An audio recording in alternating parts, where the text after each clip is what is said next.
interesting things to look at.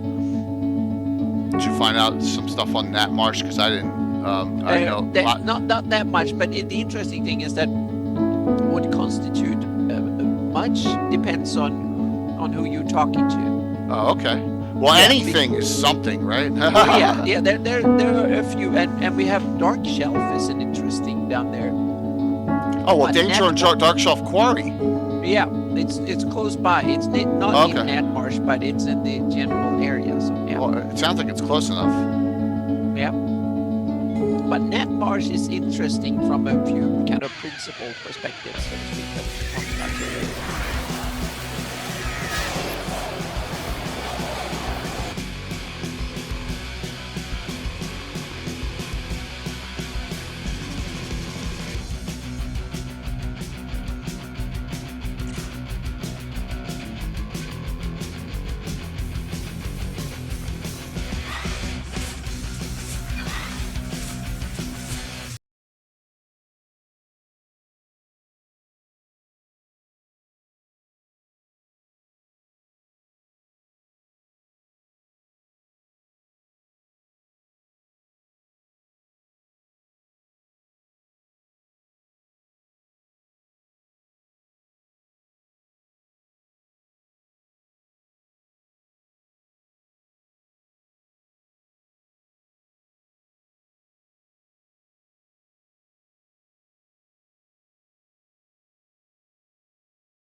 Interesting curiosity, a bunch.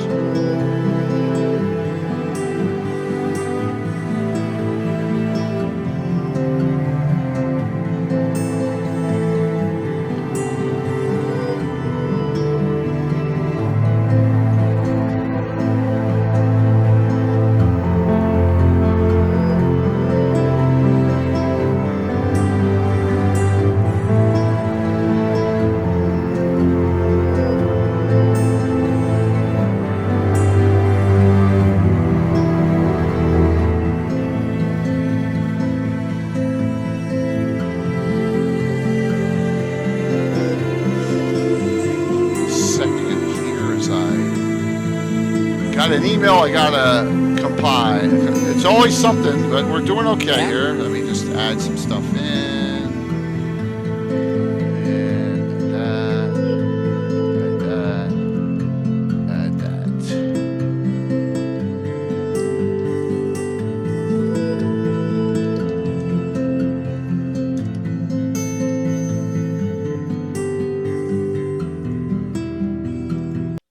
Whoops. There goes that song. Well, I'll hit this next. Boom. I forgot that it was a hard cutoff on that song there. I know we're real early, so it's okay. That's good. I don't hear the sounds anyway, so it's good. Yep.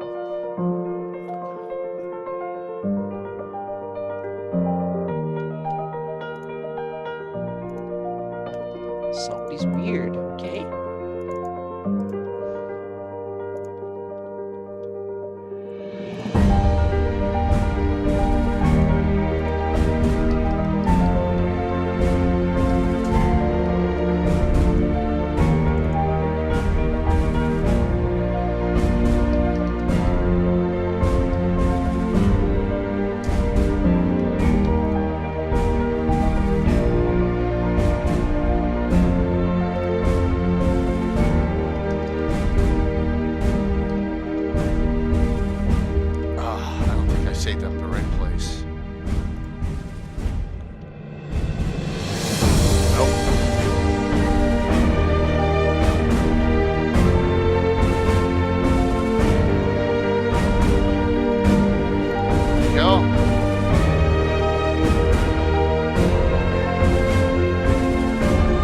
Sound is weird? Yeah, we'll see. Yeah. Rich, reload. Try reloading. I've heard a lot about that with Twitch today. Twitch has had some issues. Yeah, there's an issue with the NVIDIA drivers too. So absolutely. Yeah, I updated my NVIDIA drivers and all of a sudden it worked. Hey, Rox, what's going on, man? Yeah, it's always those damn NVIDIA drivers. Yep. Well, it was the same issue with my picture turning green and Yeah, Chuck was going green too, and then yeah. he turned his high def, his special mode off in the background, and that shut his off. So it's always something. So Yep. for Mike. I got this one down a little lower. Hopefully that's okay.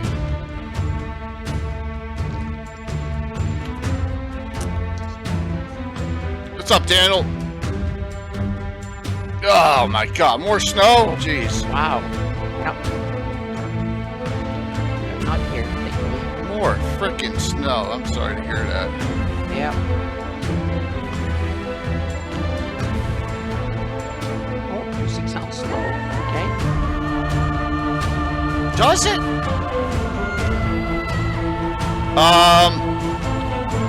It could be. What's up, Mike? Mike, I haven't shouted you out in a while. Hope you're doing well, Mike. So, all you see here, this is Infinite Dimensions. They are giving away for Underdark Uprising during our stream, or the highest. If you have a 3D printer, they're giving away a gold package, and that's everything here in STL from their Kickstarter that they had a few months ago. For the and so a high donator will be able to pick that as their complimentary gift. It's like the stuff, and they're not even showing everything that comes in this Kickstarter. It's unbelievable. But I can't wait to get this material. We're gonna do the arena that you see on first. Yeah. Yep, it's an awesome. Plus, they're gonna have a $50 package as well, roughly for that level, for someone too. We got so many great giveaways. Now the question is, oh my gosh, where did I put that Underdark Uprising shout out? I don't even know which one it is. Don't you hate that? I'm just gonna start pressing buttons. Yeah. Oh, I hit the right one on first shot. Woohoo! Yep. What's up, Will? Good. Will, are you a go on that Sunday, even if it's limited? It's too. I don't have time to add your name in, but I did send you a Discord on that. So,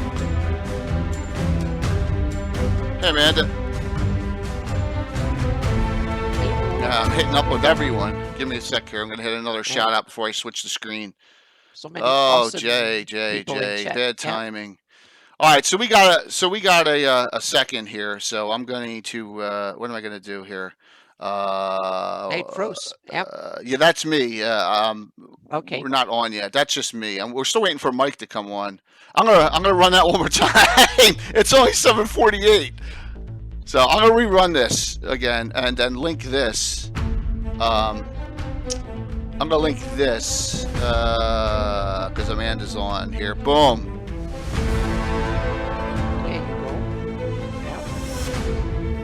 Yeah, I just did that. So, all right, here's the thing, Chuck. Thanks for coming on. Will, yes, 14th. I haven't checked my Discord in about 10 minutes. So, yes, 14th of February. Yep. I got John Birchfield, Scott Fry, and Frank have given me yeses. All right, cool. I'm just sorry when you see it scrolling, Will. I don't have time to put officially. I wait till everyone gives me a confirm, but I'll get you in there. Oh, good, Chuck. You're a yes as well. Woo! We're gonna have a fun time. Awesome. All right. So, here, let me hit that again. Okay. Friday, February 19th, and Saturday, February 20th, and more details and a complete 2-day schedule. If you click on there, it does go to my Facebook Lord Kazama page. It has the schedule.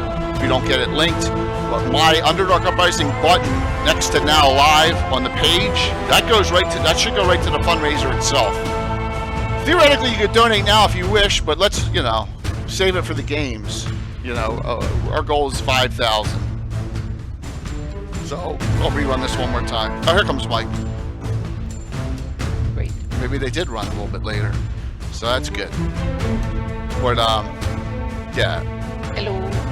Tonight, I got if you didn't see on Discord, I got a really special surprise courtesy of Carlos and Amanda. So, we had one last week.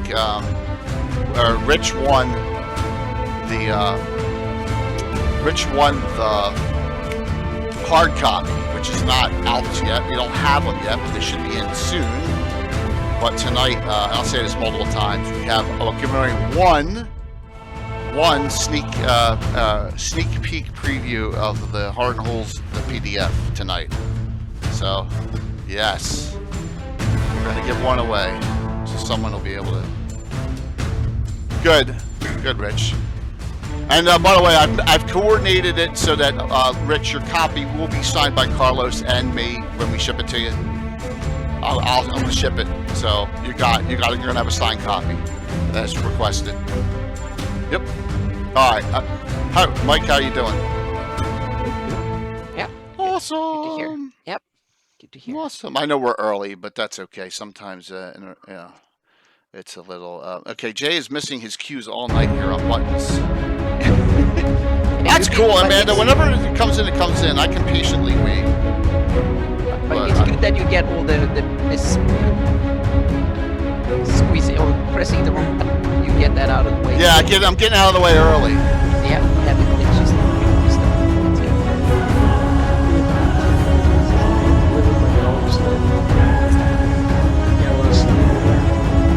We got a foot.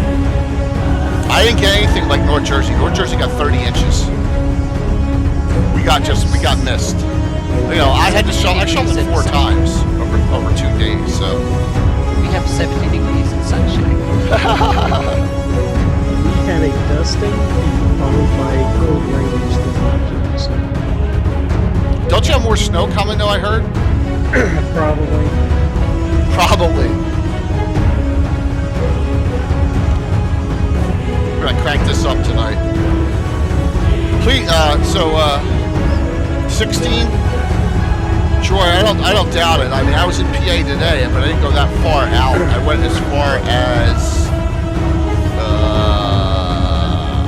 and I went south. I went as far as Westchester today. So, they got a little bit more than me. I only got 12. But like I said, North Jersey got pounded. Where Phantom lives, he got like over 2 feet. So, and then we got more coming. I mean, I hear there's another storm coming for the weekend, but we'll see. It's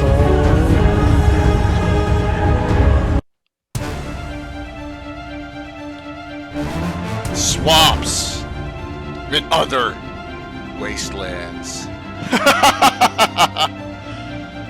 I like the name.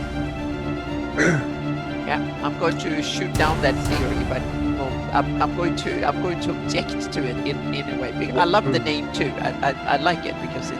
What are you just gonna to Wastelands? I have some theories about you know me and thinking backwards. So yeah. I want to challenge every kind of norm about fantasy and stuff, and then see what I can do. I wasn't sure if we'd have enough about. Troy, are you like in Dillsburg? By the way, I need you to whisper me your address so I can send you those dice, or email it to me. I don't think I got your address, man.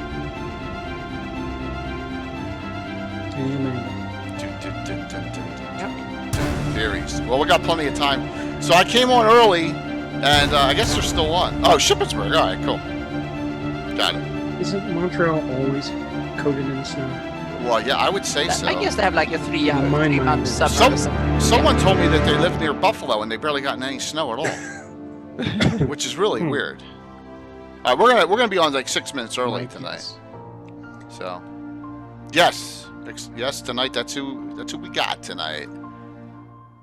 Boom. All right, we're a little early, so I was expecting an early transfer over from John, but they'll probably be on, and probably he said they were going to end early, but they didn't. So it's okay. We're on like 6 minutes early. So okay, I'm we Jake, have to babble for 6 minutes. Yep. Yeah, what's an extra 6 minutes amongst friends here? 6 minutes. Yep. Mm-hmm. We got Greyhawk Mike Bridges, and we got Anna Meyer tonight, and Mike's idea on this topic, swamps. Look at that. That was pretty impeccable timing. Oh, look at that. Perfect. Yes. So, hey, John and crew, thank you so very much for coming in here and hanging. Yep. Just started and just hopped on a little early in anticipation for you all coming on. And if you look what I got up now. I got Underdark Uprising Prelude John is confirmed for the 14th, along with Scott Fry, Frank Schumacher, and just added in, we got Chuck Cumbo and also William Henry Dvorak, all streamers for the event. So I'm really excited about that. And if you haven't, I'm assuming everyone here has followed John. If you haven't, please do it. Right? Please follow all of our Greyhawk community streamers. Good to see everyone. I'm excited about a lot of things going on. So now that you've all come in, hang in there, all the people who've raided in, because here comes the surprise of the night. So Amanda and Carlos have a little special. Let me put this in here.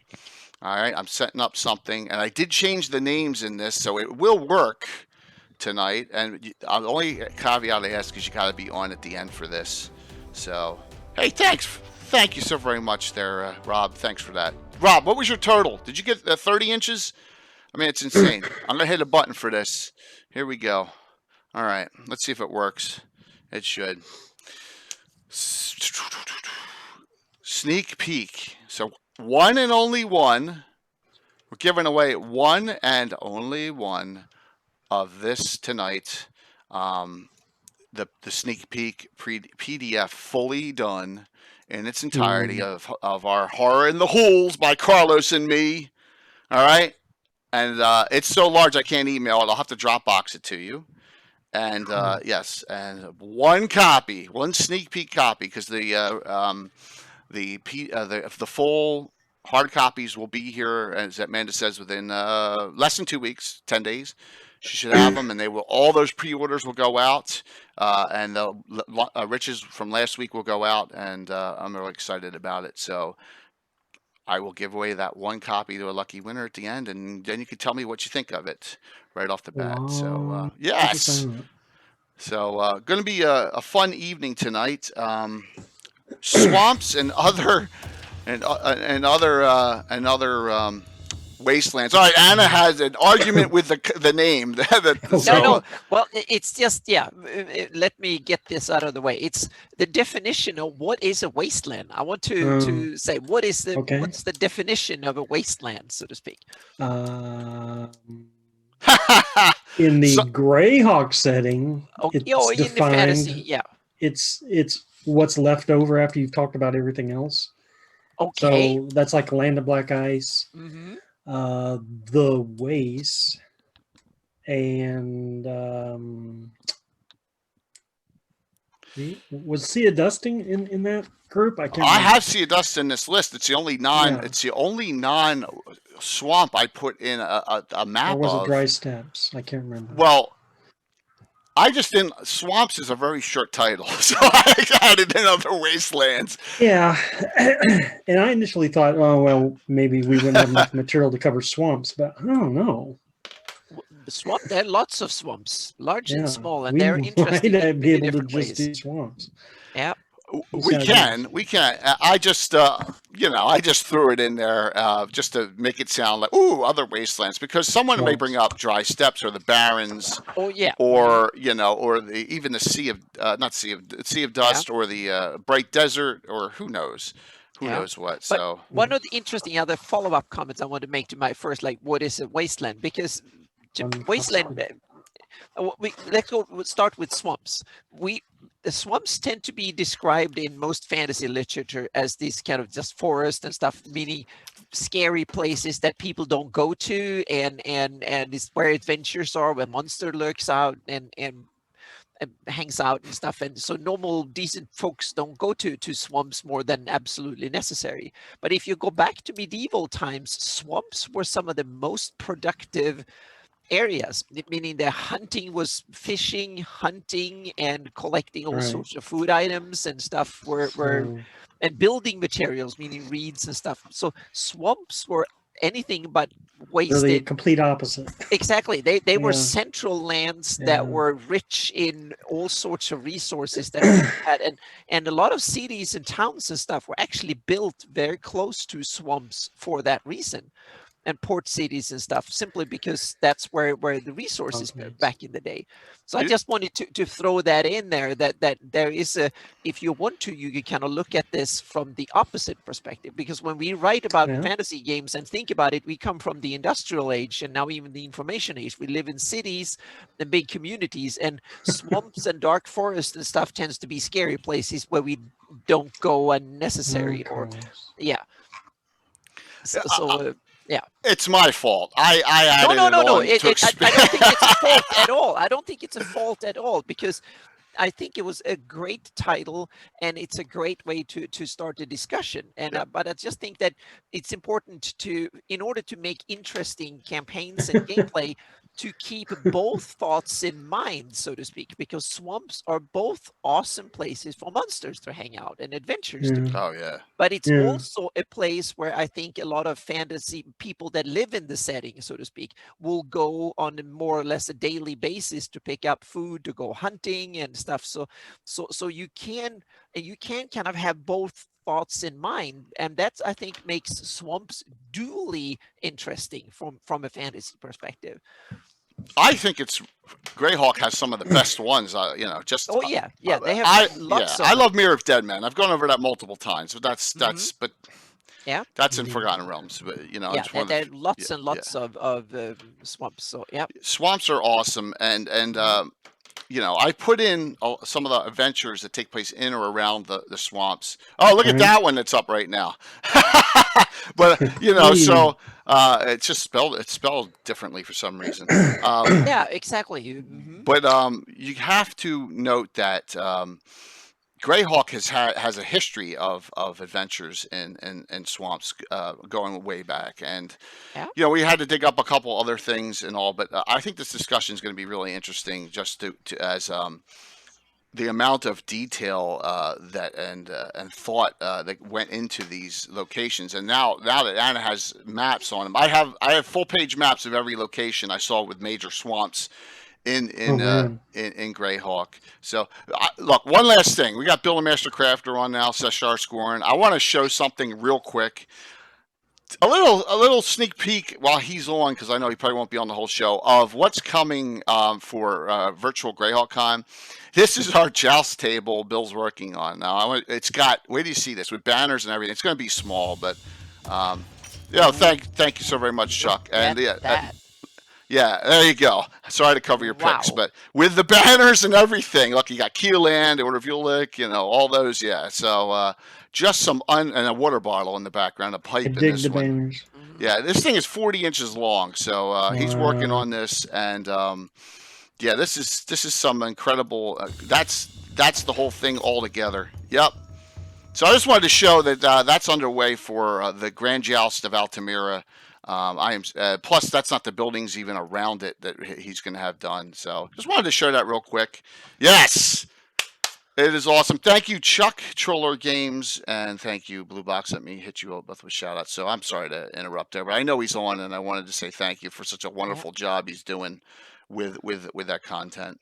And we have a wonderful comment in chat here from Statler97. Yes, Black Dragons lives in swamps. Absolutely, Black Dragons live in swamps. I think other dragons do too. Awesome.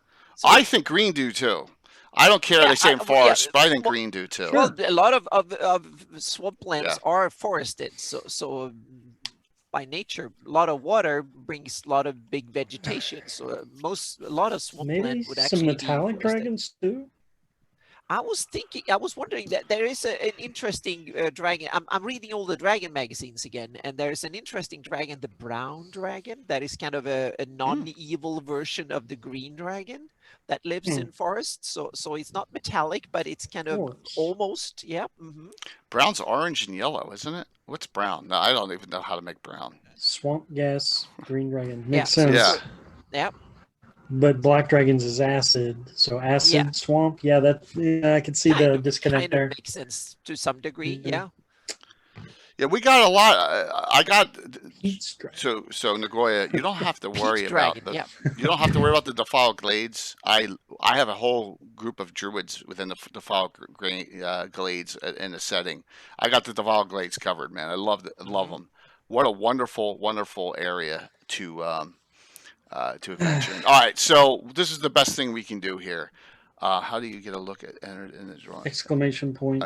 Exclamation point drawing. Oh, jeez, Carlos. Yeah. All right, Carlos. Yep. One We have second here. Joe Boom. and Carl and Casey are battling it out who can make it the drawing first. Yes. So there you go. It definitely a wonderful, wonderful. We have so many. Yeah. So now pre-orders. I'm comes the excited. first question: which is the biggest swamp in the Flannies? And I'm looking think at the it's map the now Wolves. because I just realized that was one of the meaning we've talked about forest, and the obvious question is the biggest one. Which is the biggest swamp? I think it's either it's between Nat Marsh, Vast Swamp, and the Hools, because the Hools you expanded down a lot to the southwest, if I recall. Yep. So it's one of those agreed. three. I agree. Yeah, Nat Marsh. Yeah. Do you have a guess, Mike? Pool and the vast swamp. Yep, That's I amazing. Because I wouldn't have said any of those. I would have said the cold swamp. The cold marshes. The cold marshes. Yes, yeah. The cold marshes is Cold probably marshes. It. We're just talking about area, right? Yeah, I didn't even put that when on you the look at maps. it, it's kind I of forgot. yeah. But the thing is that now comes the other weirdo things when it comes to swamps in Greyhawk. They tend to come in pairs because the drainage doesn't work. Someone have come up with the idea that a lot of swamps have 2 drainage points, which doesn't make sense. Just like lakes don't have 2. So over time, swamps basically functions like a lake full of materia, not pure water, but full of bog of swamp material plus water, so to speak. So they don't over time they don't maintain 2 outlets. But that is an area, and the cold marshes is actually even more interesting. It's like 2 inland swampy areas. So you're saying it's 2 separate swamps? It's 2 separates because they actually have 2 rivers draining them. So that's why I made probably. I got a little trivia nugget that might actually support your theory then. Yeah, because you have the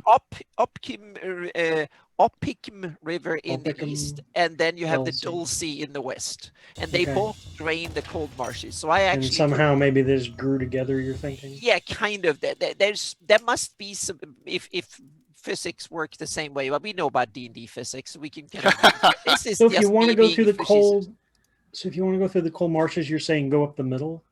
Yeah. So there is like a little bit in the middle that is not so marshy, so to speak, because they drain separate ways, so to speak. So so technically they are 2 marshes rather than 1.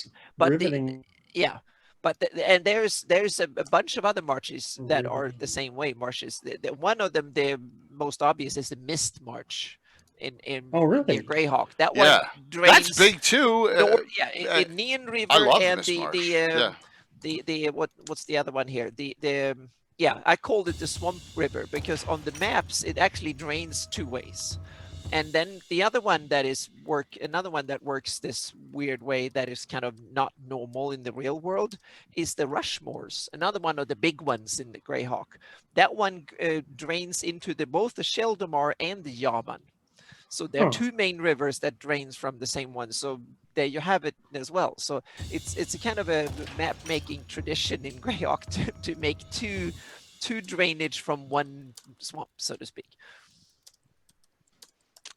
So that's an interesting point. Yeah, so it's kind of I don't want to overplay this. I just want to point it out that it's one of these, and it's kind of cool with egocentricities, even geographical ones at times, so to speak. So I just need to tweak it, but then you have when it comes to, and now I'm babbling again, so you have to stop. That's me again. But that's okay. When it comes to from the geographical side, before we get into adventuring and modules and stuff, but from the geographical side, the vast swamp is very, very interesting because that is what we will call vernal or something, because it doesn't drain anywhere. There are rivers flowing into it from the north and from the south, and there is no drainage out in the ocean. So it's basically a cauldron in the mountains, with mountains all around that actually as the text explains. Yeah. it drains underground, is what Well, text explains. yeah, but I don't think it needs. What is there's two? Oh, you don't Probably think it two. needs to? Well, there's two reasons. First of all, it is in the desert area of climate-wise, meaning Okay. it's warm enough, so a lot of it will evaporate out.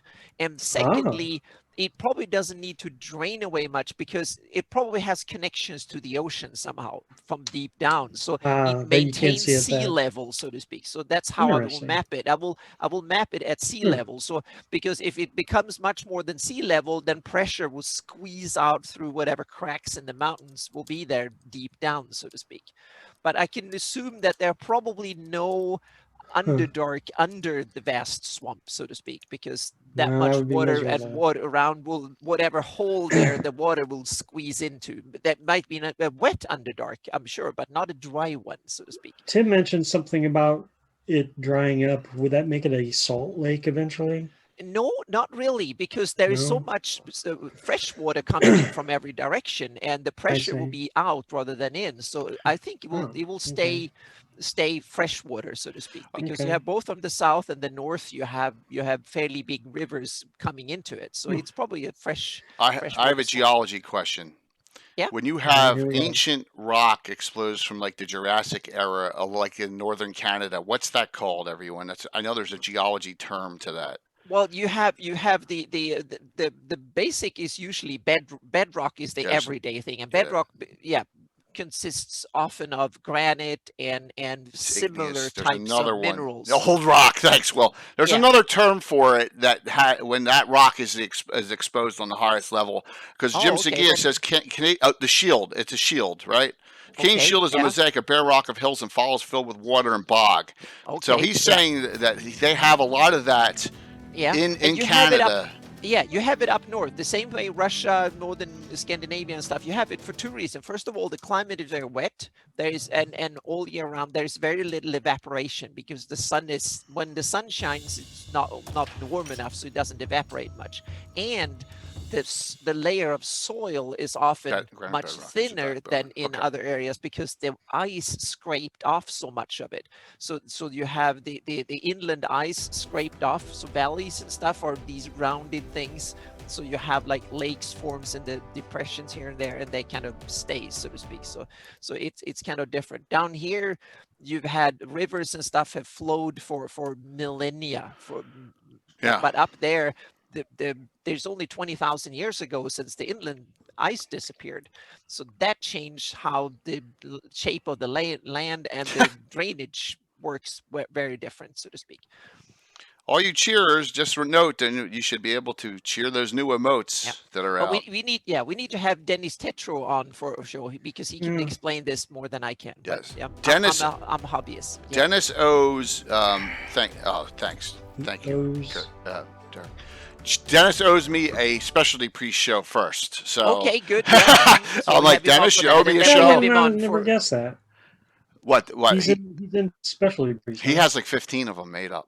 Oh, cool. Yeah. So, oh yeah. To, yeah. mm-hmm. Yeah. So but definitely. That was so. Please, now that's good. It's good discussion. Too deep into geography. So let's go. Yeah, you take over for a little bit, and I'll. No, you're good. You're absolutely good. So look at it this way.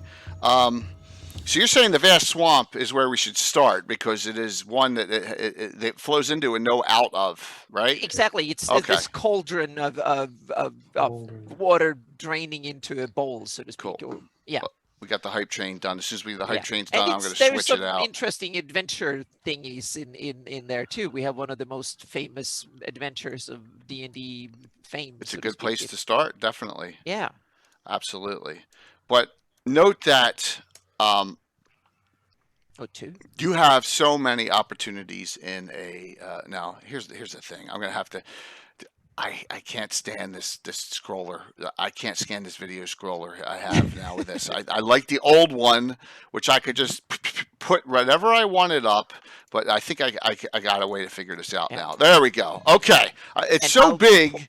It's so big I couldn't even get the bottom of the vast swamp in on this. Yeah, I'll post a link to my Easy Zoom map so people who don't have it can just go and Then Oh, you can very have a link, cool. and then you can kind of zoom around. And So Anna's have going it to at give right. everyone a copy of, well, it's going to have to be in a Dropbox, correct, Anna, because of the No, size? that's a browser. So Oh, okay. it's Oh, the okay. link open in a Okay. Yeah, it's a browser, browser. and you Very can cool. just go around and follow Google around. Planet. Yeah. So note in this one you have the Vast Swamp. You have the Tomb of Horrors, obviously, and the Yes. Temple of the Prophet, which is that Mhm. Living Greyhawk, or is that something I should know and I don't? I'm not sure. I was going to ask you guys. That might be. Yeah, and That might be Scarlet Brotherhood. oh, Yeah, because I know really? I put it there for a reason, so to speak, because it's one of these little ruined locations, so to speak, in Temple of the Yeah. Prophet, the I hopping was just prophet. looking at So that the other day. I don't know where it's at. Sorry. I don't. Yeah, I'm not sure if it's the Hopping Prophet or not for that. But just note that this is the biggie here. Here's the oh yeah, original, the Tomb of the Horrors. Tomb Yeah. of Horrors, which is And, a horror to yeah. to anyone. Mhm. Very rough adventure to run, because it's just a kill fest, right? And we talked about this on Sunday night, Yeah. and it is. Anna, did you randomly place it in the Vast Swamp where you Well, thought yeah, it might no, be? no, it's suggested that the Greyhawk location should be there, so to speak, that were written, but then where in the vast swamp, it's just anyone's guess. So I just put it there, kind of far away from civilization, but not too far. I'm I gonna go wanted back it to now. be difficult enough that you have to go over the first 10, 15 miles or so of stuff. And also there are some Temple of the Prophet. islands in the swamp, so to speak, that are basically small hills with forests and stuff like that. So that's why you can have dungeons and stuff a couple of levels down. So the temple itself is kind of probably 20 or 30, 40 feet, 50 feet above elevated. the general, elevated. That way Huh. you can have swamp around it. So you Never can, thought of that. yeah, you can kind of, yeah. So when you're a cartographer, these are the issues that kind of, yeah, I have to build things that way. Otherwise, all the dungeons will probably submerge. Since it's basically an old temple that no one maintains, then they should not be watertight enough. So so it needs to be at least a few tenths of feet above the general water level, that I assume is roughly sea level, maybe a few inches or a foot or two above sea level, and then since water is pouring in, it's squeezed out into the ocean over time, so to speak. But you can have some very interesting monsters in these tunnels of water that is squeezed out into the ocean. There you can create some really aboleths. You can have all sorts of interesting creatures that can move in between the two worlds, so to speak, and use it for hunting ground and stuff. So you can have deep places in the vast swamp that, if you want to, you can have them connected directly to the ocean. So you can have bigger monsters in the vast swamp that come back and forth, and it could be salty down under, so to speak. That's another way of doing it. So you can kind of tweak the biology and the ecology and how the water works in different ways in the vast swamp as you see fit, so to speak, and get good ground for it. Anyone claim the vast swamp? The Sunday, the Scarlet Brotherhood, does anyone claim it? I would say that I think from my point of is that Sundi claims it until it starts, so to speak, and then they kind of, it's beyond our border. I was going to ask the audience too. How many of you have done adventures outside of Tomb of Horrors in the Vast Swamp? That's what I'd like to know. Been there. Yeah. It's on the wrong side of the map for me. So I ran Tomb of Horrors pre-logging, so we're talking about 79, I think, at the best I ran it. So it is Washri, you think, Escher, in the middle of there? It just doesn't make sense there though, because Washri's not native to the Vast Swamp. He's native to the pools. No, I've seen both. Okay. Really? Yeah. If there's a swamp, he's probably got people there. Yeah. Yep. Rich maintains that sort of and the climate and the biome, so to speak, is fairly similar. The hools and the vast swamp are roughly the same on north-south scale. So they are both subtropical, kind of warm Mediterranean kind of swamps. So they are warm and sticky in the summer and don't freeze over or anything in the winter. Temple of the Prophet. Oh, there you go. So, yep. What's that from? That's from the This Scarlet is Brotherhood. I Scarlet think. Brotherhood. Yeah. TSB, duh, the Scarlet Yeah, Brotherhood. yeah. So it's I was like, as what's official that? as it comes. So yep. So I just What? put it So there the- without thinking But, about what it Mike, is. what is it? Does it say what it is? Is it Hang Washry? on a It's second. just right there in the middle of. No, it doesn't have his name on it. Oh, okay. But I think in the I'll flavor see here. text in the book, it's put forward that he used to be like an exiled. He's an exiled member of the Brotherhood who becomes Wasri. That's at least that's how that book goes. Okay. Or I'm imagining things. Oh, hang on a second. I'm going to see if I can find it. Nagoya Joe agrees. Yeah. Okay. Well, I mean, it's on the map, which is good. So someone placed it there for some reason. But my theory is because it's so vast, and you only had one thing. You only had the 2 Mars in there. It's like, oh, we got to put something else in here. You know. Everyone's right.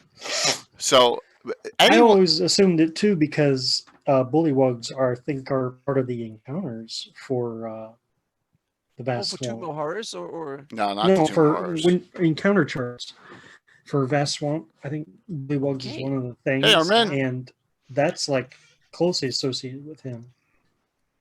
I'm gonna do this. Boom. And I don't think bullywugs are associated with any of the other swamps in Greyhawk. Oh, the first appearance of the frog-like demigod Vastri was met with surprise, confusion, and disgust. So Washtree appeared in the vast swamp, is what you're saying? Apparently, yes. And then he And goes, I'm "Oh, Scarlet sure Brother, it's he's- too close. I'm moving." Not necessarily. I Not think he's spread from necessarily. it. This is just his talk about Okay. him and in general. So it doesn't Okay. mention Rich, that you're it was right. specifically vast swamp, so to speak. Temple of the Prophet, hidden in the middle of the vast swamp, is a bizarre collection of huts and rocks surrounding a stone ruin,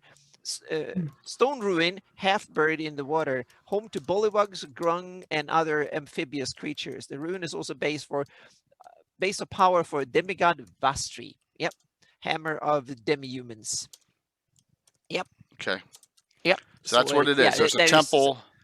It's on page 32 in the Scarlet Brotherhood. So Chat is rocking tonight, Jason. And I also Yep. said, sign up and get your free shot at the only one, everyone, PDF sneak peek Horror in the Hools giveaway tonight. Oh my gosh, Patrick. Oh, wow.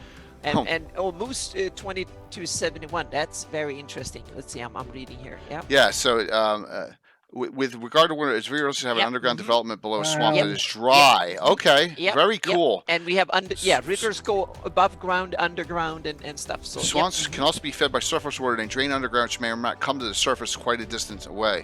Yep. So basically, are you saying that the ground's a filtration system and you have very potable water underground, even though the swamp water may not be? Yeah, well, yeah, you can have, meaning the drainage is not only 2-dimensional, it's 3-dimensional too. So it's kind of, Extort And that. That's why vast swamp is very interesting, because you don't have any obvious above surface drainage. That means that you can invent and you can use. I love the real world examples here, but in the Greyhawk books, the way others have tried to describe it is it's a limestone depressions, how it's called. And they talk about the underground drainage systems, which then implies, maybe Underdark, because Underdark's everywhere in D&D worlds. Yeah. So I'm thinking there's a little more fantasy to this explanation, but I love that it's possible. Yeah, and also this will also mean another thing in the vast swamp, because you have like this area where you have so much water that evaporates, and there's hills and mountains around, so it's like a caldera. That means that it's cloudy and humid and stuff all the time, so it becomes dark and gloomy and so weather-wise, you probably get a lot of like thunderstorms and. Well, I can't wait to see how Anna explains the cold marshes. Yeah, so it's kind of, there's a lot of really cool stuff that way. Yeah. Tribulator, I'll give you a VIP 14 days. So that VIP means that it makes it, for many more reasons, an awesome adventuring location. And I bet that there should be at least 3 black dragons living there, because it sounds like one of the best habitats for black dragons. Territory. So, wide open. So here's something interesting. We're just about this discussion. The last line of the first Yeah. paragraph. I don't know why I didn't have this out. The glossography. It says for vast swamp, the movement of the water in the vast swamp indicates that it gradually drains southward, but there is no known river rising from the end. So it is thought there are underground channels through which the waters run. Yeah. Bingo. So it's Yep. at least Yeah, it's because right you there. have the Goy River coming from Very the cool. south, draining north into the vast swamp, so to speak. So it's kind of, yeah, it's geographically, it's probably the most interesting swampy area in the Flannies. Yep. Oh, cool, Derek. So that's an interesting start off. And it Yep. also all it says is that certain desperate outlaws dwell within the vast swamp. Okay. And it Yeah. talks about Sundi, so I guess Sundi does lay claim to it. Yeah, well, they are the only one who have geographical access to it Yeah. from a fairly easy way, so to speak, because the rest of it is hill on the other three sides. So yeah. Here's a question for any of you really hardcore people that know Dungeon Magazine, and I don't know why it just came to me. Did you ever run Mud Sorcerer's Tomb, which is a top 10 of all time dungeon? It's an ode to the Tomb of Horrors, and I ran that. And I'm wondering if that's artificially placed in Greyhawk or not. That would be an interesting thing. Ah, If that's it's, interesting. Yeah, yeah, I it's don't called the know. Mud Yeah. Sorcerer's Tomb. Look it up, Mhm. please, if someone Mhm. wants to. Yeah, refer to the dungeon that's in. It's as tough as Tomb of Horrors. So, Oh, that's interesting. Yeah. yeah, Mhm. yeah, Okay, absolutely. so Yeah, what? it is. Will, it's deadly. Yeah. It is Mhm. there you go, George. So I got two who've already said they ran it, but I don't know. We should place that in Greyhawk, Yeah. maybe on the other end of the vast swamp or somewhere Yeah. else. Yeah. I'm fine Yeah. with that would make But sense. mhm. But let's move across the Azure Sea to your favorite now, Jay, that you have Uh-oh. in the Hool. Oh, we're gonna Because do hools already? Okay. yeah, we can do Hool because from a geography cartography perspective, Hools is Thank very you, very Rich. different. The Hool marshes is a delta, a delta marsh sea that there are two rivers, the mighty Yavan that is one of the biggest rivers in the Flannies, and then you have the Hool River that is I would say mid-sized river because there's a lot of high mountains, so it's a short river, but it has probably way more water than a lot of the long rivers because it drains from the crystal mists and the hell furnaces. So and they're down in almost to the tropics, so there's probably a lot of water. So that is a typical delta, so to speak, the swampland delta that you have many good examples. So that makes perfect sense from a real world geography perspective to have a large coal marshes, delta like that. Derek. That's like a mini version of the Amazon, the Nile Delta, the Mekong. Yeah, there's most rivers in the world have deltas like this, especially in warm climates. They have huge deltas like so.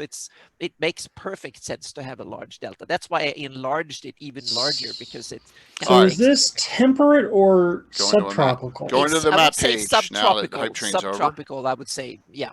All right, let me It now is. Yep. Jay moving his slideshow all around. I'll just lower this Yeah. one and it should work. All right. It's like the Mississippi Delta There we go. or even further south, so to speak. It's So- somewhere.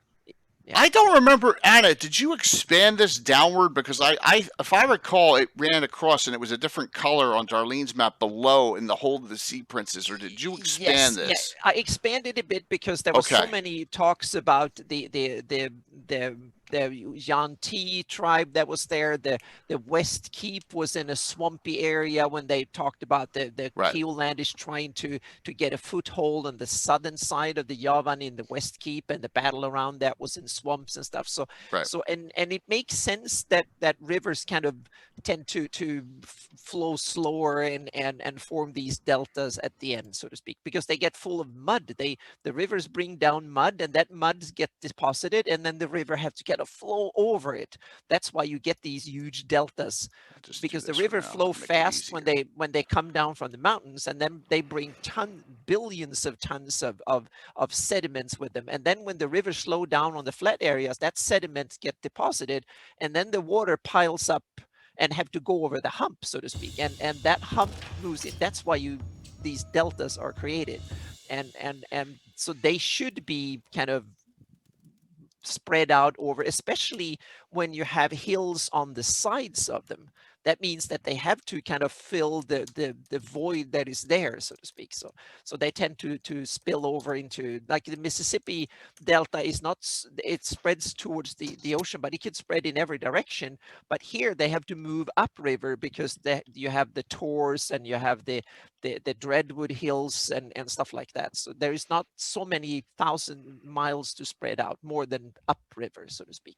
So let's start low and work our way up, because Yeah. this borders Mike's wonderful Hold of the Sea Princes. So, Mike, Yeah, you okay with that exactly. expansion of the holes in your area? Yeah, I was on the western side. Oh, you muted. You're muted, Mike. Yeah. Okay. Okay, good. Yeah. It also isolates, and you can barely see it. It also isolates Malden's Malkasia pretty well Mhm. on the map Which too. is described to be isolated. Yes. So it kind of makes sense that and it Say also no. makes sense that because the Sea Princess is also described to have an area with a lot of resources. And to have that swamp there means that there should be enormous amount of bird life, animal life, and Right. and all sorts of vegetation and stuff like that, resources around. Mhm. And also there is also a lot of things in the deposits that are interesting to that you can extract resources from and stuff. So and you can grow things like sugarcane and stuff like that in it too. So All right. So the 1T area, Hethiska, yeah, that's a living 1T. Greyhawk edition. that's living Greyhawk. Okay. Yes. But what living Greyhawk? There was a Sea Prince's living Greyhawk? 'Cause we never had them on. No, but it's described in various Okay. sources down there. So yeah, the Hatiska, and I thought it was Hatiska. kind of cool to have That it. is, So, that is, because I But, don't, that is pretty cool. So you have that, and if you can get your hands on that living Greyhawk material, that is yeah, neat. I'm going to see. I'm see where I can find the reference. Even without living Greyhawk, the Hool has like the most per capita published adventures. And now it has Yes. even more. Mm-hmm. Yeah, even Yep. more. So let me hop up, and I call it Salt Marsh. I don't even count Salt Marsh in there, even though that's called Salt Marsh, but it's nowhere near the marsh, really. I guess that's just. I would say 2/3 of the series is maybe set there, but the first Yeah, part. that's true. The Sahagwan Fortress is in there for U3 is in there. It's on the right on the water edge. But if you come in here, you have many legendaries, and we talked about these on Sunday. If you can see, and I know it's small, but we don't want to bounce back and forth here.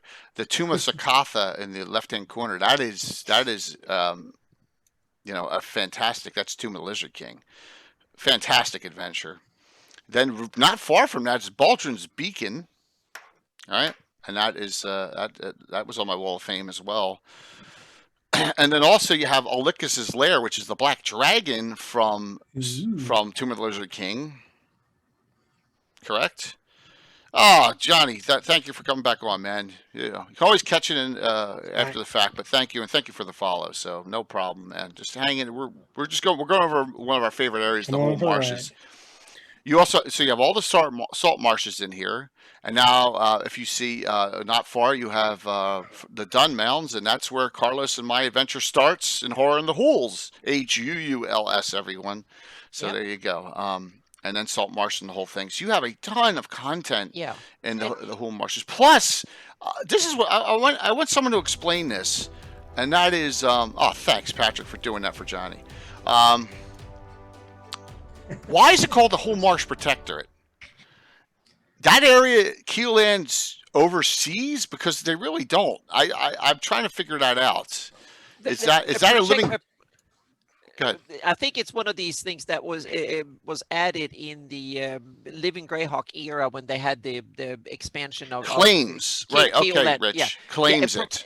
Yeah, a protectorate is something that a country claims an area, but it's not integrated into. Thanks, it Gary. doesn't. It's not a proper province or something. It's territory that has been conquered or being ruled over, but it's not really part of it. And it's like in America, you have things. You could see things like Guam. You could see things like Puerto Rico and other things that are part of a country, but they are not. In a fantasy world, protectorate is one of these things that and you had like before the state of Israel was formed, it was a protectorate that Britain was handed over after World War One to rule over, so to speak. So, All right. so yeah. So it's that's just what a protectorate is. Creolan claims this because it goes up to the Exactly. river, and Yes, but it's and not. that's that. They Okay. haven't issued it.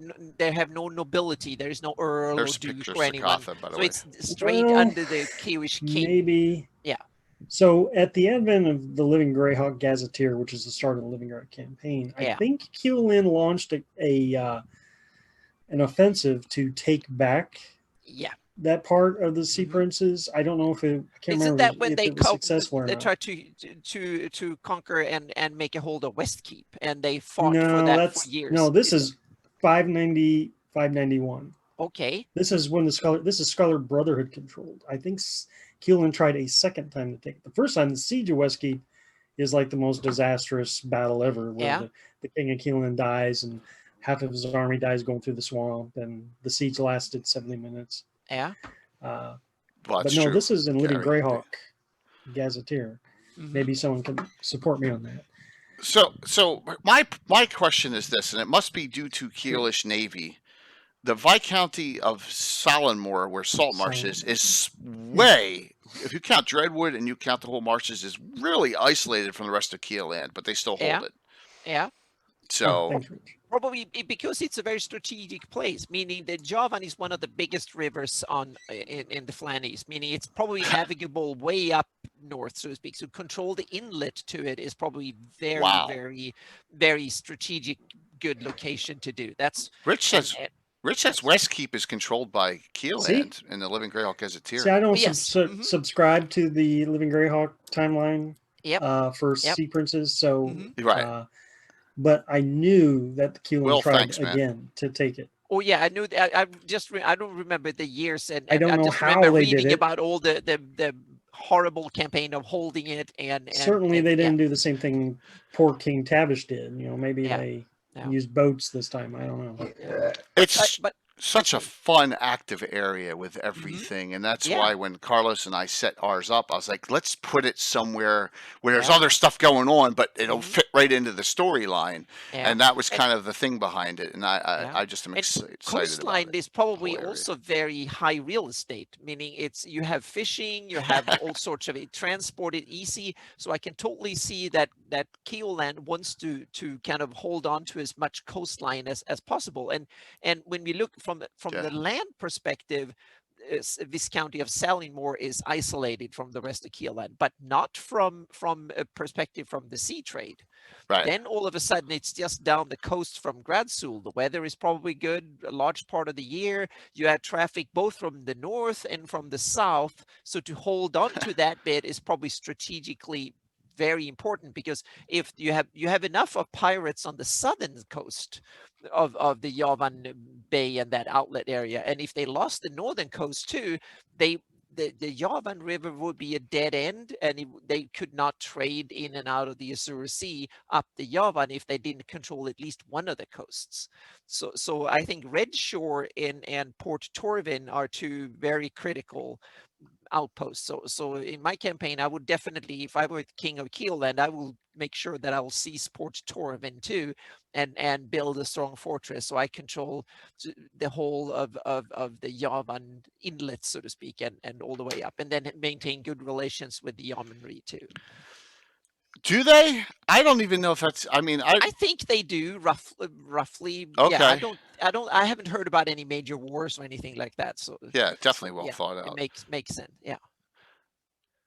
Yeah, it's really isolated, Rich. That was Yeah. just a point of mine, but and that's one of the reasons why. And I know I don't want to harp on this, that I placed north of this area, Dreadwood. I placed the Mirror of Deadman up there because it just makes it even further isolated in a good spot. And Yeah. so Yeah. but it's a cool, just so much going on. Yeah, and it's interesting because if you take the Viscounty of Salinmore, it can be very civilized, very important, and profitable, and settled along the coast. Go 20-mile inland, and it could be a complete different story. Yeah. Because a lot of people live there. They go fishing. They have their Lots of agriculture rivers. outside the door, but they probably not have that much reason to go into Dreadwood and further up into the marshy inland, so to speak. So it might be one of these kind of civilization is a thin little strip along the coast, and the rest Yeah. of it can be whatever, so to speak. So yeah, which another interesting adventure opportunity. You can have sea-based adventures, going land, and you can find all sorts of weirder things in there. So yeah. Lexfire asks if anyone has ran Slave Vats of the Yuan-Ti Dungeon 69. No. Oh, Yes. that sounds interesting. I Yeah. think Yes. so. But I can't check right now because I don't want to crash it. But I'm almost positive I ran that myself. Yeah. George, I'm almost positive I ran it. Yeah, one time. I'm not a fan of the Yuan Ti. I don't know why. There are enough abominations out there, but they're cool. Yeah, But they seem just interesting to me. So when I I saw it and read it, I was like, okay, put it in there. So, yeah, so you want to put that. You want to put that right in the southwestern yeah, part and it of was also the an empty whole area. There marshes. was like not Yeah. much there, and there's no big cities or anything that needs to go in and out. Meltcot is the biggest thing that is up the whole Yeah. river, basically. You know what's So, weird is I don't even associate Yuan-Ti with swamps. I've always had them in jungles. well, this is kind of warm Yeah. forested Yeah. swamp. So Yeah. yeah. So Yeah. Hmm. So yeah, look up Mirror of Dead Men, Dwayne, in the dungeons. I think it's dungeon 61 to 65. And remember, I had Eric Boyd on, who ran the last one. It's Yeah. called the Ring of Merkel, but it's actually whatever. I made it the Ring of No Roll, and moved it there. So, you know, just to answer that, it's really cool adventures. I think there's 5 of them. So, all right, we kind of beat up the hools enough. yeah, I think so. Yeah. And I that want to should- go. I know Nagoya is asking, and I want to go to. We'll do it. We'll do one we don't know much about. Then we'll go to the Defile Glades. Let's do the what's it called? The Troll Fens. Oh, How about that? yes. Oh, right. yes. That's We're- a favorite. Yeah, let's Mhm. do that one because I don't know much at all about them, and maybe some of us are living Greyhawk people can find it. And here, let me see if I can slide this up. And does it work? There we Yeah. go. The Troll Fens. Mhm. Near the wonderful, ever destroyed multiple times Duchy of 10. Yeah. Mhm. Mhm. And Yeah, the Duchy of Frostwood. Ten and the Pale. So yeah. So I know that the Theocracy fights off trolls constantly. That's what I read about it, right? They have a line of keeps. Yeah. Yes, and that's Theocracy keeps there. And it's funny because the Theocracy is got more river protection, right? Right. Mm-hmm. So it's 10 is the one that's most exposed, unless I'm wrong. Yeah, they have troll fens on their side of the main river, so to speak. So yeah. So Gary, I looked at Freight at Tristor, and I didn't see anything going on in the Troll Fens at all. Tristor's on this map, but I was like, No. I read, yeah, there's nothing going on in the swamp. It's all in the town for the most part. I noticed that. Yeah, I think Tristor is Troll Fens there. one of the more underutilized, awesome, adventure Actually locations found you it. can do. Yeah. Awesome. I got it in PDF. I don't have it in. Yeah, it's a small town farm. Yeah, I read up Rural on it because adventure. I thought that it had some reference, and I didn't find a single reference to the Troll Fens in there. So Yeah. any You're lucky to notable get swamp references to the hags? Pale. Yeah. Well, Excel, I had a swamp hag on my Saturday night special stream. That was the name of the inn. Remember, Anna? Was Yeah. the swamp Mhm. hag? Yeah. Yeah. That's ironic. And trolls are some of my favorite monsters, so I kind of like it. But Slad. Oh, yeah, man. but Slot, it's too. also one of these interesting because it is it's also a caldera, but it's not a totally enclosed caldera like the vast swamp. This one has an outlet, so to speak. So but normally you wouldn't have mountains or like a swamp at the foothills of a mountain unless there's like it needs to be shored up in every direction except one. And so it's basically, instead of a lake, it's a shallow lake that has been filled up with vegetation and stuff over It just time, so changed to on speak. me. And that has created, so it can make perfect sense to have it there. You just have to, so there's like a ridge going in the valley between the northern and the southern outlet of the Rakers. There's like a ridge, and then the river flow along the northern side of the ridge, and so there's like a caldera and or like I would there. say this is a ripe for writing up an adventure area for people. I know a lot of people go, Yeah. where do I want to put something? You can go troll hunting for half a campaign. All different sorts. You can put all different sorts of new trolls and old trolls Yeah. in there, and all different sorts of other monsters. Yep. And use even Tristor. Use the Tristor adventure as a base. You could do that. Mhm. You know, yeah. definitely. Yeah. Cold marshes are a huge game, but I don't know if there's anything really written up on them that much. Well, so. there's some other things in Cold Marsh we can go back to. It's a cool name. It definitely Yeah, we is. need. I Yeah, we mean, need I to go agree back up there 100%. a little bit. Cold marshes. Yeah, yeah. Can That's swamps like form right up that's on? half of my page. Yeah. Oh, yeah. Yeah. There's Okay, a bunch good. of stuff. There's there. a But lot. troll fence is interesting because you can simply say that if their trolls might all of a sudden populate and become much more, and then they have to hire mercenaries to go and fight them down. That could be an awesome, interesting. So the question that Derek Extort says, can that actually naturally form where it did? Yes, it can. You just need to realize you need you can have mountains on basically three sides. So they could be like a bowl in the ground next to the mountains, and there you have it. It's like, look at in California, you have Lake Tahoe and a bunch of others are that way. Imagine that instead of it being deep enough that it forms a lake, it's shallow enough that it fills with debris, and then you grow vegetation and stuff over time, and then you have something that is like.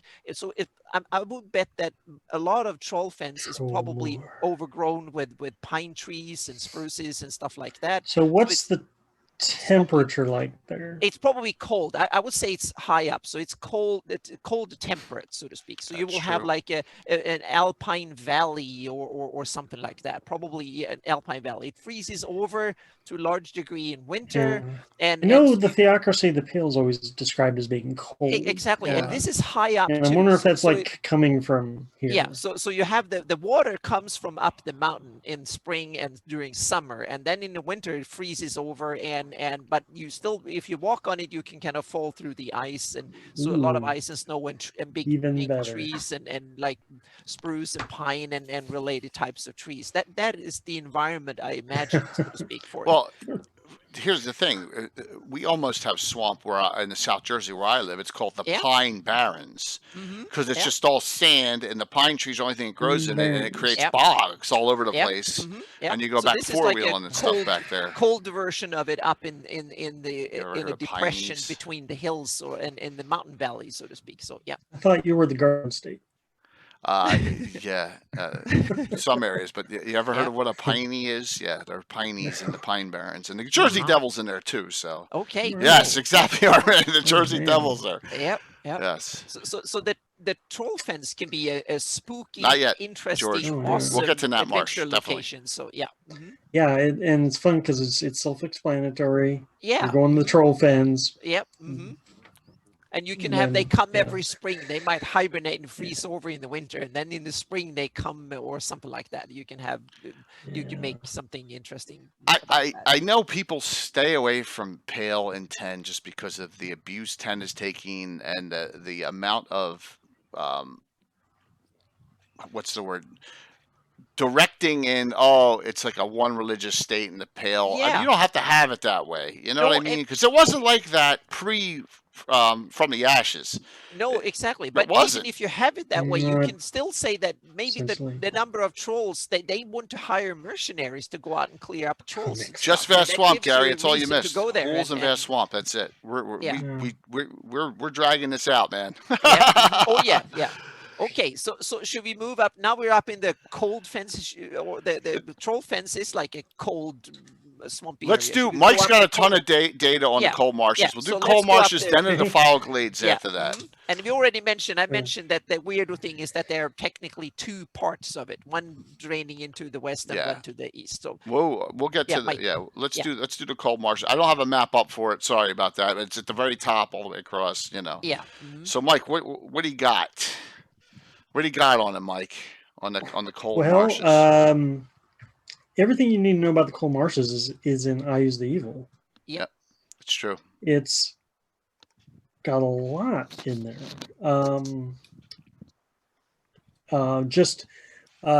In the glossography, you can the encounter charts are rather unique. It says there's stuff like quaggoths, ice toads, ice trolls, Frostman. Remember Frostman? Yeah, I love from Fallout? Frostman with the eye patch. I mean, just the encounter charts get you going, right? Yep. yeah. And then, And Ebon Frost, the dragon.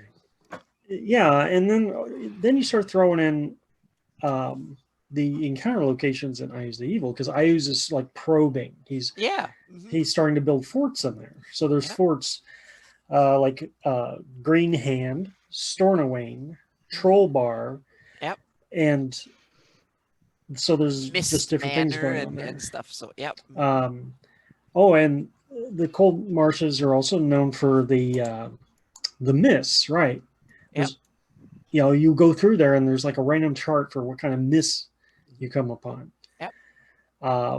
And then there's all kinds of environmental things like the Black Frost and the Horrorwinds. It's got to be one of the worst places to adventure through in the whole Yeah. map. And they're all in It's- Eyes the it's- Evil. Yeah, it's like Most, the yeah. Flanish equivalent of Siberia. It's the cold up like in northern Canada or Missing my like cover. It's so beat Yeah. up. or northern Russia or there are other parts of the world in Siberia, Alaska and mhm. Scandinavia that you have that type of huge marshlands, and they're cold, they freeze over in the winter, they're full of snow, they're misty, the weather is terrible, and yeah. Is that officially Now under here's- Lands of Vias, Mike? The Lands of Vias section? No, well, it's in the Barrens section. Barrens section, Yeah, got bears, yeah, but it's on Yeah. the frontiers. I mean, I use Okay. push up there Yeah, to he gain doesn't control. own it all. Yeah, but you have resources like bog iron and Oh, other man. stuff that is out there. So it's a good source for various things that a fantasy economy needs. So it makes perfect sense for IUs to be up there and try to take control of it, or at least. Now, what I found interestingly, and I didn't remember Northern this, Barrens, there we go. is that the northern part of the cold marshes, the arm that extends into Blackmore, is called the Gloom Fens. Yes. So, Yep. and that's not ever been marked on any. And the Regular hunger map. is the western part of it, and then you have Okay. the Gloom Fens and the Lost Army is one area up Well, there. I'm just and- saying Gloom Fens is where your two swamp theory could come in. Yeah. Like one part's Gloom Fens and the other Mhm. part maybe cold marshes. I Yep. don't know. And one area is called the Hunger. One of the Oh. rivers that flow The Hunger. through is the Toddwash, and there's so many awesome. And I'm the wondering mist- if a lot of my memory's not so good. I'm wondering if a lot of that came from the old Orth Journal article on Blackmore that I think Fred so. Winey Yeah. did. Yep. Yeah, I think that's where I picked up a lot of the. So- and Ramshorn Castle is there too. So This yeah. is cool. I never read this blip. I can't believe it. And this entire time of me having, of me ripping this apart, the Veil of the Bite. That's pretty. Veil of the That's, Bite. wow. Yep. There's some dragons, white dragons. And, Oh, yeah. and it says there are also 2 documented reports of specters able to use ice storm spells and cast freezing hands as per the burning hand spell, but damages Yeah. cold. Wandering around there. That's pretty neat. Yep. Mhm. Yeah, cool. Yep. Very cool. Meaning that's another awesome. If you want to put your characters through climate hell added with Mhm. cool monsters, Cold Marshes Yeah. is a fantastic. That's one of them location. places where every day What's you're up, Lo? you're going to Yeah. roll for the weather. Yep. You're going to roll for random miss. You're going to Yep. roll for Yeah, random. and you have some of monsters. IU's kind of frontier hardiest troops Yeah. up there, that explorers up there. You can meet the Obbees and stuff like that up there too. So it's an awesome location if you want to have an excursion somewhere dangerous and stuff, or you can hide things and things can disappear up there and stuff. So yeah. How much is that from LG, and how much of it's from? You got a lot of LG stuff added in there, Mike? No, No. No, that's all I use the evil. It's all yeah, Eye of the exactly. Evil, It's okay. old in stuff. Alright. 83 box. Mhm. Yeah, I think that Living Greyhawk Gazetteer kind of took Doesn't a lot add- of the old they stuff. don't add anything. No, exactly. No. They just mentioned a few things, but they're most of it Yeah. is old stuff. Yep. Yeah. Interesting. Well, that is good, Mike. Did you caught that? Because I'm I just completely missed it. threw that out real quick there. Yeah. What? Oh wow! Look. So there's vampiric mist, chilling mist, mist of undeath, fog, choking fog, curtain See? fog. mean, I'm yeah, telling you. What you have the it. frick? Pick your You have poison. one cool Pick your poison. type of fog that will kill you Ho- for every day of the week, so to speak. Wandering vampiric mist. Like, oh my See, gosh. you see, meaning it's awesome. Yeah. Yeah. Mhm. And the Yep. Black Frost does D2 hit points an hour, and Yep. Horrorwind does Yep. D4 hit points an Yep. hour. And you get That's the awesome, man. gangrene automatically So if you fail. you're Then not you turn dressed black for and this freeze place. over. You're So in yeah, trouble. Yeah. that's not for wimpies up there. You Plus, need I have this to. called Black Frost and Horrorwind. HOAR. Yeah. Mhm. Oh That's my what I'm talking gosh. about. Yeah, It's yeah. meaning we are north of the Howling Hills, meaning we're talking dangerous Yeah. country here. So yeah. Yeah, this place is just as bad as going through the Sea of Dust. It sounds like mhm. it. Yep. Well, I'm glad to see that it's got all kinds of fun. I've never had. Yep. I don't think I've ever done it. Is there any adventures placed in the cold marshes? Anyone? I don't think any formal Nothing that adventures. jumps No. out. No. Carlos, But you there got any of should yours be. placed there? I know you're from your cold dead hands. It's way up in the ice patch, but I was wondering if you had one or two in that area. Yeah. I don't recall. I'm trying to Yeah, picture in my head. So. George, now we gave Jay so much inspiration for mists of all sorts here. So, yeah. Fiend's Embrace is up there. Oh, Rich? okay. Oh, See, that's one of my favorites. I ran that. Mm. That Oh, that's item good. is currently Fiend's being Embrace. wielded and donned by an NPC, Mm. a beloved/hated NPC in my campaign. Actually, has Fiend's Mhm. Embrace. He's Yeah. too chaotic stupid to not wear it. So Okay, should we go to the one we talked about before the show Yeah. a bit? Monarchy. That in- picture is the back of. I think it's a back of. Tomb of the Lizard King. I think it's the back of one of those modules. Okay. Yeah. So you want what? You want to go to Should we the Defiled Glades? Nat Marsh. Not Marsh. Yeah, Nat Marsh is one we talked about, but we can do the Defiled Let's do Glades the too. Defiled Glades. Yeah, Because Yep. because I know Nagoya's waiting on that one. So let's do that Please one. do that. Yep. Yeah. Yeah. It does, Yeah, and so I we d- ran that, Rich, and I don't remember that it was in the cold. See, my brain's not 100% foolproof either. All right, switching over here to a. Yep. See that's cool, Patrick. That's really super cool there. I can't even believe I didn't remember that. All right, let me find it. Defiled. I think I got one big map here. The Vespi Forest is a wonderful place. Mm-hmm. You have the southern Defiled Glade. You have the southern area of the Vespi, and apparently, if you don't know the story, there's a great battle between Knights of the Holy Shielding with knights, with a lot of other forces, elves, along with Ayu's elite troops. Not whatever happened to Pomars, it's still there, man. It's still there. It's just, and I play right on the Pomars border. We got an adventure right on the border tomorrow night, finishing up. And I got some. I'll link you some stuff on it. So add elite evil troops and good troops, and they all slaughter each other. And there's something of it, some kind of presence here, and you get one of these rebound areas, right? So, and it turns from the Vespi into the Defiled Glades. A huge area of just unbelievable vileness. Now, Shadow Keep is got to be a living Greyhawk location, correct, Anna? I think so. Yeah. I think so. But yeah, I'm not sure because it might be in the Marklands too. Yeah. You never know that because that's where most of the Vespi stuff comes from, the Marklands. So but hang on a second. I can probably go in and see if I can find. Not familiar with that. Ben, I'm gonna whisper you some YouTube vids with especially on them after the show. If I Promise. can find the Got some good Marklands ones. here. I got some real good ones on the promo. Only thing I remember from Sorry. Defiled Glades is that dungeon adventure in it. King of the. I I'm trying don't. to think. Was it It's King of not the on the Glades or something like Marklands that? map. It's not on the Marklands map. So let's see here. Yeah. I did not see that. I'm sorry. So the Sanguine Labyrinth takes place one day, then a day north of the cold marshes. Okay, Throne all of right. Ice. It's an I was analog way to off the. my All game. right. So Carlos does have one up there. Hopping back, the Sanguine Labyrinth. Thank you. It's a day north of the cold marshes. Oh my gosh, less than a day north. It's an analog to the Dungeon of Bleeding Walls. Thank you, Carlos. I appreciate that. So there, and it should be linked on. Rich, can you link the Cannon Fire all the module references in for Cannon Fire, that you have them placed on the map and you just click on them and it comes up. So, because I know that all of Carlos's rad there. So if you, everyone who's on, first thing I would say is you get on there, and Horn Hools is on there. All of Carlos is on there. All the classics are on there. All the dungeon magazines, except for one, Gary. We still got to put. You got to put the Hidden Temple of the Rithmal still got to go on there. I didn't see that one on yet. And then and also you hit up the discords that we have linked here. So there you go, and that'll link to it. But all right. So the Defile Glades. What's the name of the adventure, Mike? Because I didn't know there was an adventure placed in there. Nagoya says it's Throne of Ayus. Throne of Ayus, yes. Throne of Ayus is in there. That's true.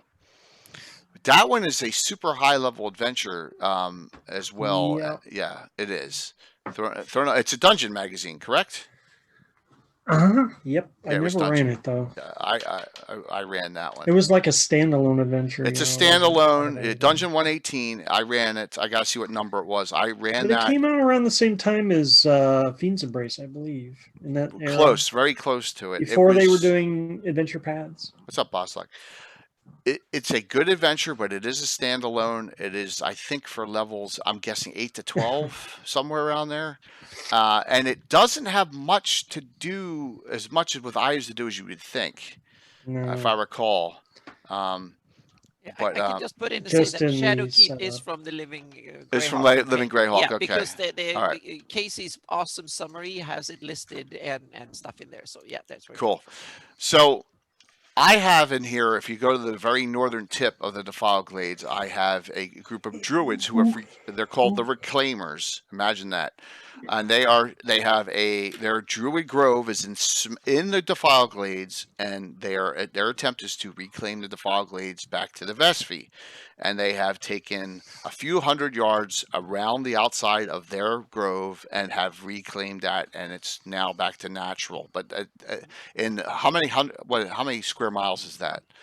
Oh, that 100,000? It's crazy the amount of square miles. Probably close to 1,000. 1,000 square miles, yeah. So a little bit. Close to it. There's many hundreds of square miles at least, yeah. That's a really cool module series to do, is to go in there, because there's magic items strewn about from all the dead armies. There's all sorts of weird things coming through there, all sorts of undead just wandering, all sorts of abominations. It's a wonderful, wonderful place to adventure, and you can pit multiple factions in there. You can take the Ayus Orcs, you can take the Knights of the Holy Shielding.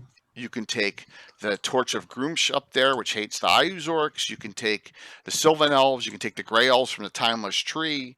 You can take, we even have some Knight of Yula characters up there. I was wrong. It's 3,456 square miles to be roughly. Okay, so it's 3,000 square miles. Yeah, it's pretty large. It's Heart. I'm sorry, Rich. I do that. Yeah, you're right. It's 75 you're miles right, Rich. north to Thank south you. and about 50 miles wide. So it's about 75 Faux pas by my 50 part. miles. Knights of the Heart.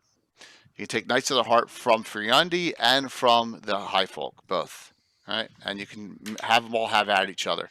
Here, this pick is from, I believe, the Marklands book. That one is showing the Defile Glades, right where it is, and all the borders and all the areas that are all vying up there. It's cool because there's so much going on. So it's Marklands, one of the best Greyhawk things ever. Yeah, absolutely, and you got a lot of opportunity. They would trade it in for Eyes or Eve the Undying. I know you would, Mike, but Eve the Undying and Marklands are they're all sergeant written, and I use the evil. I'm just saying they got printed in the wrong order. But those three are my bad on the slip. The setting books and stuff are my bad on the slip. favorites. I apologize. Where's the info in Shadowkeep? It's Living Greyhawk. Yes, it's Living Greyhawk. It's Living Greyhawk, Nagoya. I ignore it. But it's on the map, so I ignore that area. I put it on the map, so it's That's funny. Yeah. So and there's the Marklands. Get it in PDF. It's so hard to get in regular copy. I put the module. Anyone else done adventuring up there besides me? in the Defile That's Glades? the module number. Only I've done in some wartime. adventuring. What, Mike? Yeah, You've me done. too. I mean, you've obliterated everywhere in wartime, haven't you? Yeah, I mean it was just one of the Definitely, Rich. devastations of the war. Yeah. Really, so there was nothing to adventure in. Yeah. Oh, cool. You adapted that. That's cool. So Yeah. Rich has done stuff, Yeah. and Yeah. Nagoya has done And stuff. there's also that area, very close to that area, is also in the Gord books. Gord comes up there, and that's where he finds a huge unnatural boar, like a boar devil or something up there. Ooh. And he kills it with a spear in the town of Tushem, that is only a few miles away from the Defile Glades. So, yep. So he's up there, and he's going north to. That's where you have the lost souls and other Ah, and stuff up there. I think in the I think, if I remember correctly, I might be wrong about that one, but I know that near the town of Tushem is where he Gord kills a huge devil boar or something like that with a spear up there, and that's close to it. But that's probably pre-Defile Glades. exactly. It's pre-Defiled Glades. It's pre-war. So yeah. Gary. Oh. That's wrong, man. I can take it. Trust me. Hey, at least I don't have a show where they're drawing pictures of vampiric dinosaurs wearing braziers and stuff, What show dancing. did they do that in? John, the Blue Box had a competition for everyone to draw one. Oh God. It was hysterical. Okay. Yes. We are making too much fun of him and dinosaurs, so now he. It's so fun. Yeah, it was hysterical. It was great. Yeah. Oh yeah. It was great. So I loved it. Fun. Yeah. Yes, I am, Rich. I agree 100% on west side of the map. So, note, I will give any of my ideas up there to you all. There is, like I said, multiple times, there's a little 2-paragraph thing in the Marklands about the Torch of Groomsh. And they fight. And Bill, if you're on still, Seshar Scorn, we've used that extensively. Where the enemy of my enemy is my friend. Where the Druids and Knights of Ulick and all sorts of other characters have allied with orcs in there to fight the Ayuz orcs with the Groomsh orcs, and it's a pretty neat little change up from your normal. Everyone wants the Ayuz orcs out. Everyone wants Ayuz out of the Vesphi, and then the normal fighting can go on. So it's a pretty neat one. Time travel for work for a week and lift. Yes, sometimes when you leave, the inmates run the asylum, Rob. You know what I mean? So that's okay. So that's all I have to say about that area. Which is it's fun, and it's one of those. I dislike something. I dislike about 10% of Sergeant's work, but I like 90%, and that's an area I love. I love what he did with the Vesphi. And even if I don't like all of it, it's still interesting because he turned things up and down and inside and out and add detail to it. So even if I don't like it, I kind of still want to use it somehow because So it's. Why the west side of the map, Patrick? Because I was drawn to the demi-human realms right off the bat, which was Ulix and Selene. I love Keeland, Gary. Love Keel. I mean, the Winchesters are the Keelanders. I mean, that's all you need to know. I love that. I love the Sheldamar Valley. That's just where I loved playing. And some of the old school adventures are set in the west side, not back in the east, so to speak. The furthest east I've gone is the Aberals, right? Aberals, Hardby area, and then that's all the way back to half of the map. That's it. Yep. So. Yeah, Anna's right. If you just trash half the map, throw it away, you're only missing out on the Tomb of Horrors. Yeah, I think that. Because we've discussed. No, you're missing out on Len. Oh yeah, Lendor Isles, but it's not. You are. That's on the separate. Yeah, you have your Lendor Isles, but on the eastern half of the Flanny's mainland, so to speak, it's only Tomb of Horrors and Tristor. We mentioned that too. Gary. Tristor is, All I'll say, Gary, is if you didn't watch Saturday night, we had a brand new player to our campaign, Kayla, and she played the priestess of Saint Benedor very well. Right, Anna? You missed Yeah. it. You missed the Mhm. Priestess of Saint Yep. Benedict kicking some butt. Yeah. So that But was a fun one. yeah, but now actually I was wrong, because now I want to correct myself, because and Mike Yep. will tell me I was wrong, because we have the Howl of the North, the sword adventures up in, they are technically on the eastern side, but they're so far Yeah. up north that you don't even think about You it. don't even think about it as So the eastern yeah, side. You only think so of they're Great the eastern Kingdom when you side. think Yeah. eastern Yeah, but side. in the Great Kingdom area there are Yeah. basically nothing. It's awesome. So yeah, Such Yeah. a waste. yep. It is, but that's But just. thank you, Poopy Dad, for yeah. I need to print Yeah. a T-shirt. I don't know if Chuck is still on at Trollord, but we got there's stuff in the Chuck. If you're still on and just lurking, there's stuff coming for T-shirts, Anna, that will get you in the, as a part of. Mhm. Trust me on that. I do have a reorder coming in of my workout shirts, so everyone who's interested, mhm. we got them coming back. But we got something going in the future. Okay, so yeah. So all where right. do we head off now? How about right where we're showing right now? Before we do Nat Marsh, we do the Mist Marsh. Perfect. Sound good? Perfect. Yep. Greyhawk. Sounds great. Yep. Another area that I've used a lot. So let me go Yeah, to kind of the maps. first original marshland in Greyhawk. I think it's the oldest one that's been used in adventures and stuff. So yeah. George, while you were, I just did Karastein's Castle. They were there a few weeks ago. I did an adventure just recently at they met Karestein, actually, absolutely. Okay. Unlike Living Greyhawk, who slaughtered Karestein and destroyed the keep, and we won't go there on that because that drives me insane. Yeah, so but yes, I just used them. Just use Karestein. I love Karastein's Castle. In fact, the tempestuous elf hooked up with two of the characters in the party. If you look at that writing in From the Ashes, fantastic location. All right, so this is the Mist Marsh. It is larger than it appears. It's a very, very large area where there's nothing in there. Now, I told everyone on Sunday when I did adventure number 800. I wanted to surprise my players, and I put a redone Baldrin's Beacon smack dab in the middle of the Mist Marsh to run it.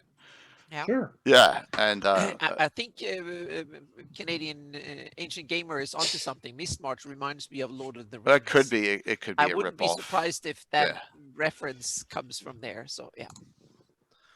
Yeah. So it is. But it's a cool area. Yeah, and there's rivers running in and out of it all over the place, and yeah, and it's one of these weirdos that has two outlets, but I can live with that. Let me get these books out and let me see what it says, and let me flip back here, and I'll bring this up. Let me see what it says in one of these two about the Mist Marsh. It should be in here. Yeah. There is quite a bit, I believe. Yeah, I believe so too. Territory surrounding Greyhawk. In the east part here it is. So, yeah.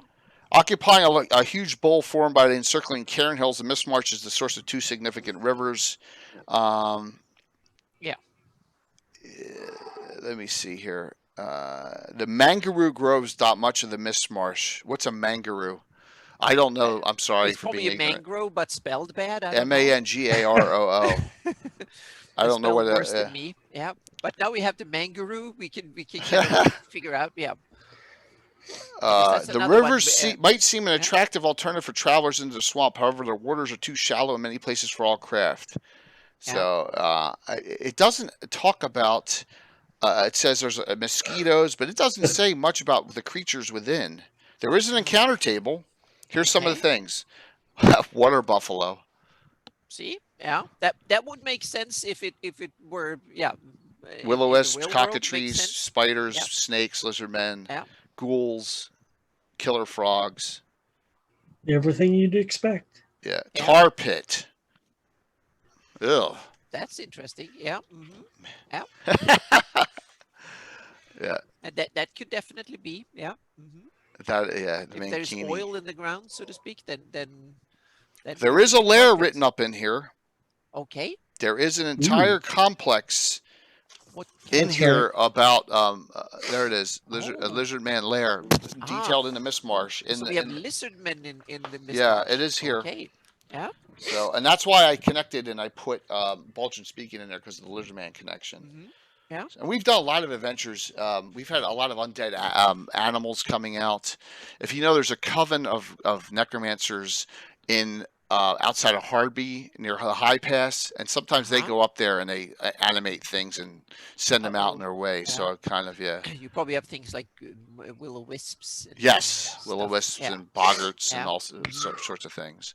Yeah. But I don't know of any ex-mother-in-law. That's funny. They're kidding. I don't know of any other published adventures. Is there any published adventures in any that anyone knows about in the Mist Marsh? Not in the Mist Marsh itself, as far as I know. Yes. Yes. Okay, good. Okay, Mike, what do you got? Yes. It's Age of Worms. Yes. Okay. Yeah. Dungeon magazine. Set in Blackwall Keep. Okay, I have I the believe. Blackwall Keep on the map, so I must have gotten it somewhere. Yeah. Yeah. It's one of the early adventures, like the third or fourth installment of Age of Worms. Okay, yeah. Who wrote it? Because Do you know? you start. If I had to guess, Bowman or Jacobs. Yeah, it's that era. Yep. But the adventure starts in the Cairn Hills, yes. and then you're kind of tooling around. You end up in the Mist Marsh, and then from there, I think you head north to Bandit Kingdoms. He says it's the third one, Rich. Look for the third one before you go to the Bandit Kingdom. So it's after the two up in the Diamond Lake area. Okay, so you start in Diamond Lake and then down. Yeah, start in Diamond Lake. That's cool. Yeah, Mist Marsh. Awesome. Well, good. That's a good reference. Something Blackwall Keep. So many. Yeah. Those adventure paths. What's the name of the wetlands near White Plume Mountain? I wondered that too. Okay, then we have the Great Effluvial Swamp. I think it's the name. Is that near White Plume Mountain? Is that the name of it? Yeah. The Great. Is it north of it? Because if it's north of it, I don't have any. Yeah, it's north of it. Yeah, it's north of it. So the river, the Yellow Flow River drains. Yeah, it's just north of the map there. Okay. So, yeah. So the river drains south, west, and around Blackwall Keep. around the volcano and into So it's a Yellow Flow River. So there you have the Thin Gizzard's hut up there too. And what's that from again? Thin Gizzard.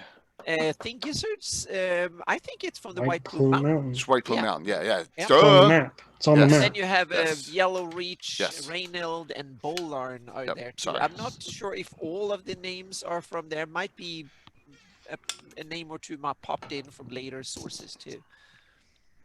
So all sorts of things up in that one. And the Great Effluvial Swamp is interesting because that is full of all these volcanic things like sulfur and all sorts of weird things coming out of volcanoes. So that also makes sense because volcanoes, they spew out all sorts of toxic mayhem that gets dissolved out. But so it's also a caldera, so to speak, that then kind of flows over and you get the yellow river that kind of flows out, and the name makes sense. A lot of sulfur and stuff sulfur is yellow, so that makes sense.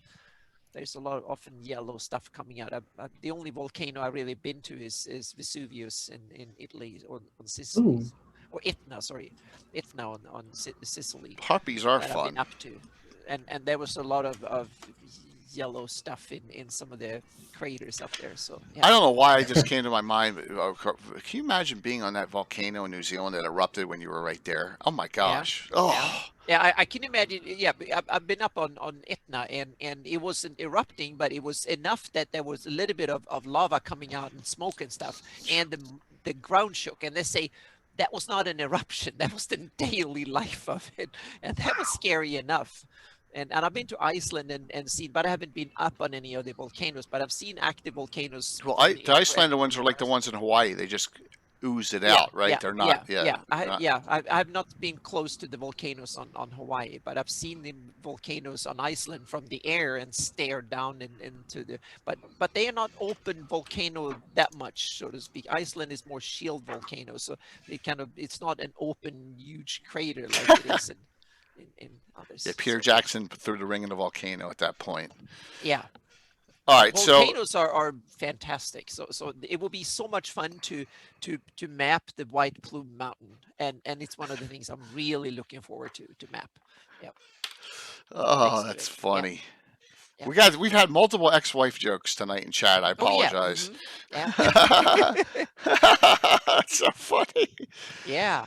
Oh, so that is yeah. So that area is there anything else, thin gizzards, huts in there? Is there any other encounters or in that We area have of the? there's special zombies from there. Jay, you mentioned it once. I forgot. What? There's a special. Tower fogs?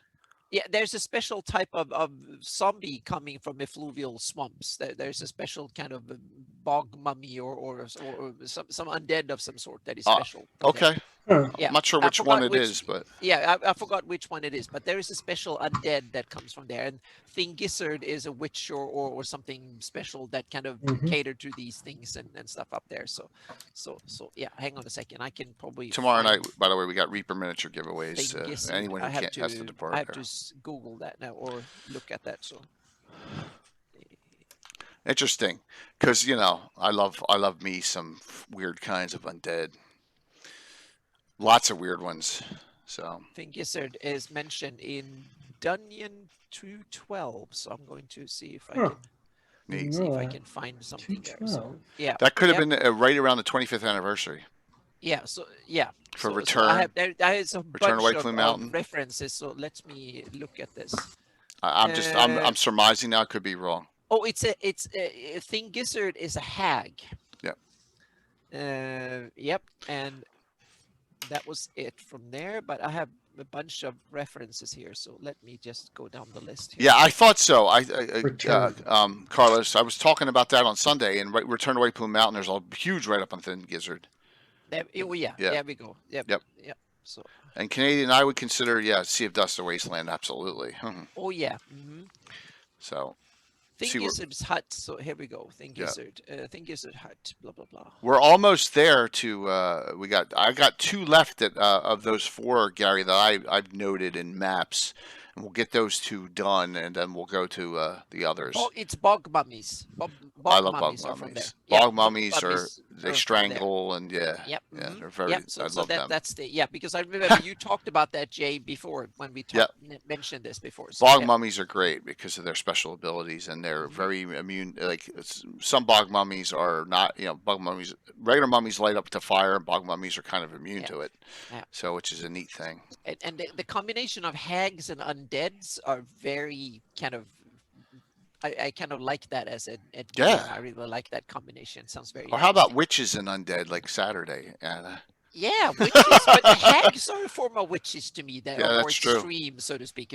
You can really they're the kind of the epitome of witchdom is like a hag. Absolutely, Lone Heath might be the only good swamp in the flank. All right, so let's do another one here, and let's flip over to Nat Marsh. Okay. All right, sound good. Now, Mike, you were joking about the name. I think, right? I thought you were serious in the Discord chat. Sheesh. I didn't know. You said mosquito marsh instead of gnat marsh. So yeah, but gnats are tiny mosquitoes, so they're very irritating. Yeah. I'm just saying, can you imagine trying to do the calligraphy for mosquito marsh? It wouldn't fit. Marsh, it wouldn't fit. But actually, I think that there are probably sturges and stuff there. So instead of tiny mosquitoes, there are big mosquitoes that suck you dry. So to speak. I noticed that the red line off of this, that no one lays claim to this area because of where it is. That's how I probably encountered that. It's kind of too bad for anyone to really. Yeah. So I guess if anyone does, it's probably Niron. But I've changed from claiming to actually controlling, so to speak. So I'm starting to change the borders to so Niron probably claims it, but they don't really control it. So but the Nat Marsh is interesting from a geography perspective because it is probably I'm sure it is the marshland with the most amount of water flowing through it by far because you have the Nessa. Yeah, the Nessa River is. I forgot. I should have made it wider because the Nessa River must be the widest river. It's the Amazon of the Flannies because it drains 3 huge lakes all the way from it drains from all the way up in the wolf and tiger nomads through the Lake Quag and then and it drains Wyestill and near Dub and it drains it out. So that is an enormous amount of water that must come out that way. And then you have the Dun tide that drains the whole of Nyrond area flowing through too. So it must be an enormous amount of water flowing through. So the Nat Marsh is probably, yeah, very wet. And it's not, meaning the vast swamp is very It is rich. stagnant. Yeah, but I Rob, it think is that Rob. the Nat Definitely. Marsh is probably Yep. more water flowing through, and it also means that it's probably enormously rich in nutrients and stuff. So there must be bird life and stuff like that up the wazoo, so to speak. And it's also on the north-south migration route. So I can imagine it's one of these places, spring and fall is full of birds and all sorts of stuff. So there is an enormous amount of food for predators and of all sorts and stuff there. This is why we need Gary. We needed Gary on tonight. But the weird of Nat Marsh, who's the foil of Yeah, he's Warner's always one step ahead. Starcoat. I don't know anything about the Ah, weird of Nat there you Marsh. have it. Yeah. Powerful witch sorcerers dedicated to Encabulus. I don't know where, like, at all. I'd love to hear that story. Now, Yeah, I exactly. notice on Yeah. this That's map. about it, Jay. That's it. Oh, just the name.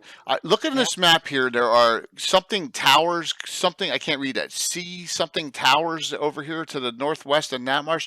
Also notice the Nat Marsh is in a hilled area. There's a lot of hills there. In that, right, Anna? It looks like it's a hill marsh. I put a few hills in the middle. Okay. Because I wanted the rivers to be separated by more of a natural thing, and also because I wanted some cool locations that someone can build a keep or something and be away from it, so to speak. And So what's it like going from desert to swamp? that happens in several areas in the world. Meaning, look at the Nile. Meaning, the Nile flows through, and the Colorado River in America. The Colorado is up, dammed up now, so there's not much river water going through it. But the Colorado River flows through a desert. The Nile flows through desert. So there are lots of rivers that flow through very dry areas, so to speak. And so that but the interesting thing is a desert on one side and That's what normal non-desert on the other side. So yeah, wasn't there a theory that the bright desert's not is artificial? that's my idea that it's artificial. Yes, Yeah, for sure. yeah, because it's the only desert that part, meaning you have Selene that's supposed to be very lush on one side, and then you have Nyrond and the Great Kingdom, and they are not portrayed as deserts, and they are on the same north-south. There are no natural deserts in Greyhawk.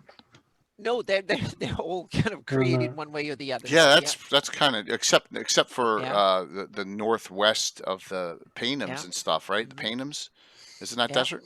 Oh yeah, you have after, but that's another Becloonish, the invoke devastation and the catastrophes. So they're kind of also at least partially man-made too, or God-made, or at least artificially. They're imposed by some phenomena, not naturally. So yeah, it's okay. It's okay. Gary, is the weird of Nat Marsh noted anywhere, like in detail? Because you knew more about it than I've ever heard of it, and it sounds cool.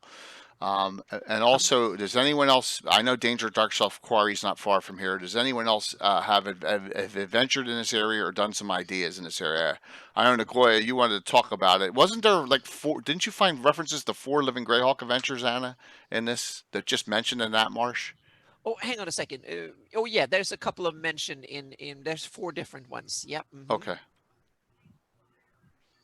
Yeah, there's 4 different ones. I did a search and found 4 ones. I'm just going to see where Kenny Mars Towers come from. So it could be Moose. Same thing would happen. It comes from. It's mentioned in Divine Right. It's one of the Nyrond adventures. Living Greyhawk adventures that it comes from. Divine Right. No, the Tower of the Aborals, Nyrond 4-1, Towers of the Aborals, a regional adventure from. That's probably those towers that are all destroyed right there in that little nick that I said. I didn't know what they were. Yeah, that's probably Towers. Yeah, that's them. That's them. Yep.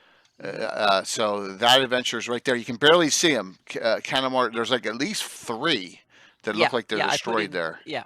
So on that map that I didn't know what they were. But I got one interesting thing is that the city of Beitu is in a bit north of the Nat Marsh, and I have a theory why a big city is there. Okay. Because the Nat Marsh is one of these kind of, if you want, meaning the Nessa River logically would be the biggest trade route because it's like a huge river. Probably it's like the Amazon almost, or like the Volga or something, or the Mississippi. Meaning it's a river that is huge enough that you can take almost any ship, medieval type ship, and you can sail all the way up and down.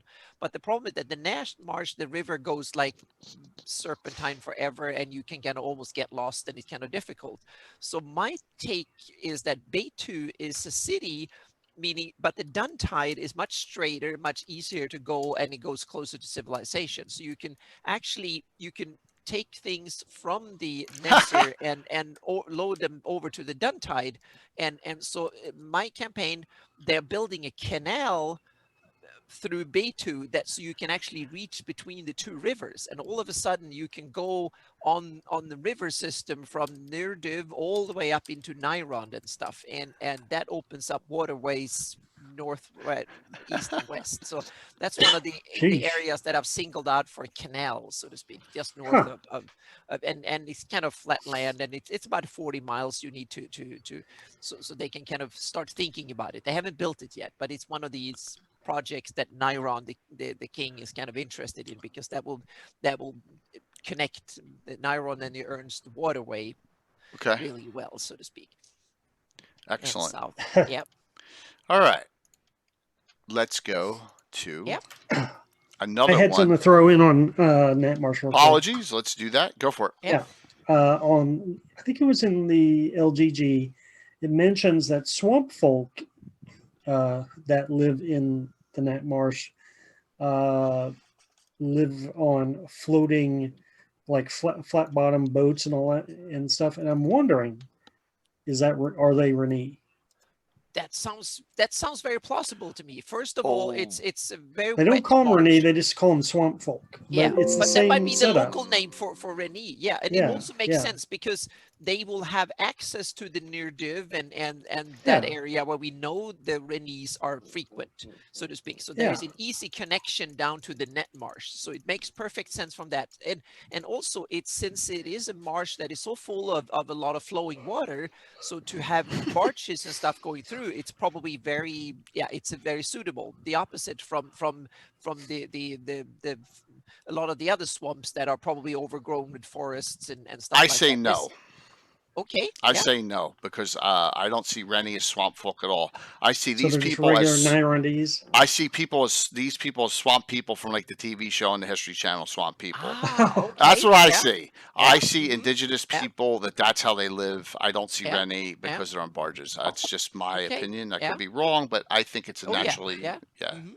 humans, whatever they are, Iridians/Soul Mix or Flan, even whatever they are. Yeah. That's my opinion, but it could be. Yeah, but it makes perfect sense to live in a marsh because it's a very rich environment with a lot of good hunting opportunities and stuff. So it makes sense, whoever they are, it makes sense to live See, in Armin? the forest. I know it's a weird time there for you. I gotta get you a shout out, man. I thought I programmed it in, but I gotta get you a shout out, Armin. I apologize. I thought I had it here. I got so many. Let me just look. Did I? So I will be talking about Armin during the end of the show as well because he's got two streams for Gary Con for us. Yeah. So where do we head now? Oh, we head to the Rushmores. Okay, perfect. Yes, we head to the Rushmores because an adventure I just ran that I moved is there, and there's a lot going on in that area, right? Yep. Rushmores. Let me just move this all the way up. Rushmores. Right, so the Cult of the Reptile God is right there in the Rushmores. The Rushmores is smack dab in the middle of multiple locations: Keelan, Grand Marsh, Geoff, right, Starrich, all border it for the most part. And you notice there's a lot going on as far as developed locations in this area. Lots of them. So. Yes, the rotted tower. Yep. Gary, it's absolutely. It's one of them. Awesome. Yep. Notice that there are some really Orlane is on the map, so you have Orlane specifically from there, and then you have a lot of locations to the west, which I'm assuming were developed in Living Greyhawk. A lot of the areas in the Shibboleth is Grand March, correct? And anything south of that is, or is that wait a minute? Shibboleth is Shibboleth is Grand Keeland. Marsh. Yeah, It's it's Grand Marsh. it's Grand March, yeah, and then Yeah, south of that's and Keeland. south of that is Yeah, Keeland. okay. Yep. So you And then have there's a location I added from history, and that's this Yeah, ruined thank you. city of Fleeth, and that's where Vecna is supposed to. I see the rotted tower in here too. Yeah, that's Vecna's tower. So yeah. Okay, that's and, Vecna's tower. Okay, yeah, got it. And then you also have Carlix's lair. yeah, and that's a dragon. I forgot where he came from, but Ooh. hang on a Yeah. second. I can. There's a search lot- So and did find out. Vecna always lair about in a swamp, or did the swamp overtake it? I think he put that keep up there for defensive purposes. Armin? It's way more difficult to lay siege and Fleeth is in conquer it out Pomarge, there. Anna. Right. I think he believes He it. thinks. Yeah, Fleeth is in Pomarge. But the rotted towers. No way. place. I'm not so sure. I Right, tried that's what to. Gary says. I did some, but yeah, I might be wrong. I did some searches and I didn't find any location for it more than that Vecna's empire was centered around this area. So I thought, Okay. but so yeah, I'm definitely willing to change that in a heartbeat. Yep. Patrick said it looks like a huge drained lake. Yes, that's what. Yeah, and it also had these kind of weird thing with two major rivers flowing away from it. So it's kind of but it's definitely, yeah, it's a lake that has been kind of overgrown over time and stuff. So yeah. Lots going on. It's been there since day one. You know, it's as you can see, this has got more activity around it than almost any of the other locations all over. And it's got some really neat. The roads are developed all around it, so on all sides there's something going on. Yeah, it's busy. Yeah, very busy. Yeah, and it makes sense because the Sheldamar Valley is one of these areas where you have a lot of civilization. People lived here for tens of thousands, probably hundreds of thousands of years if you count elves and dwarfs and others. So it's kind of a center of a civilized area, and then Rushmore's is in the middle of it. So yeah. Okay. Besides Cult of the Reptile God, anyone else done anything in the Rushmores themselves out there? No, I don't think, not fully blown adventures. It's more of these kind of things like the rotted tower and stuff. I'm going to see if I can find where that dragon comes from. Lots of strange monsters in Rushmore's abominations. Yeah, I don't know if I've ever used the Rushmores. Well, I didn't, because I moved to the answer called the Reptile God. Notice on this map, if you go north of the Grand March Shield, everyone who watched Sunday night, I have Durbanford on the map that Anna plays for me. Notice that is there for siege for trouble at Durbanford from that we discussed. Let me just move this back and forth to get this back up here. Yeah, so. Okay, yeah, it's the Fire Friend Riders, Freshwater about the Rushmores. That is cool. Yeah, the Carlix is awesome. That dragon is from it's from Dragon Magazine 418. Wow, that's pretty. Talks about Hokok, or however you pronounce it, Hokok or Hokok or however John you say D, it. what's up? So there is there's an article that talks about all the places around Hokok and Rushmore's, and there mentions the black dragon Carlixes is there. So always black dragons in swamps. I would. Yep. So why is it called the Rushmores, Gary? I do not know. Because someone had Mount Rushmore on their mind and changed the name? It might have very well be, yeah. But when it comes to, well, it's a lot of water flowing through, so it's probably not one of the most stagnant. It's one of these more like Nat Marsh, a lot of water flowing through it. So it's, yeah. It's a good question. Like the vast more swamp rushes sitting there and just evaporates away or something. So it's probably more. Yeah, I don't know. It's a good question. It really is. So on that, and sometimes we have questions that we don't have answers to, and that would be one of them. It's a neat place. Yeah, you have Dim Forest nearby too. That is another cool location. Yes, and what did they have it? What was it called in the Living Greyhawk Geoff, where they disappeared into the Vale or whatever? Remember. Jose Ortiz's character was lost in there for 4 or 5 years when he came out. It was the Fey. They had the Fey lands in the Oh, dim yeah. forest. Yeah, Yeah. because they couldn't Yep. use dark elves and giants, Yep. So they had to. or they Yep. could use giants. They couldn't use dark elves, so they went that Yep. way. Genesis Yes. is the Rush family. Oh, that's interesting, Kyle. I did not know So that. it's a plant. It's named after a plant. All That right. makes So according sense. to Earth Journal chronology, your Flanny tribe was located just west of the Elven Kingdom of Alliator. So, Oh, huh? the Russian. All right. Ah. Okay. Cool. The Rush is Yeah. okay. So neat. I always thought that someone was thinking about Mount Rushmore itself. That's just Huh. yeah, Yeah. yeah. I could be wrong. So all right. So where is Lone Heath that Gary brought up?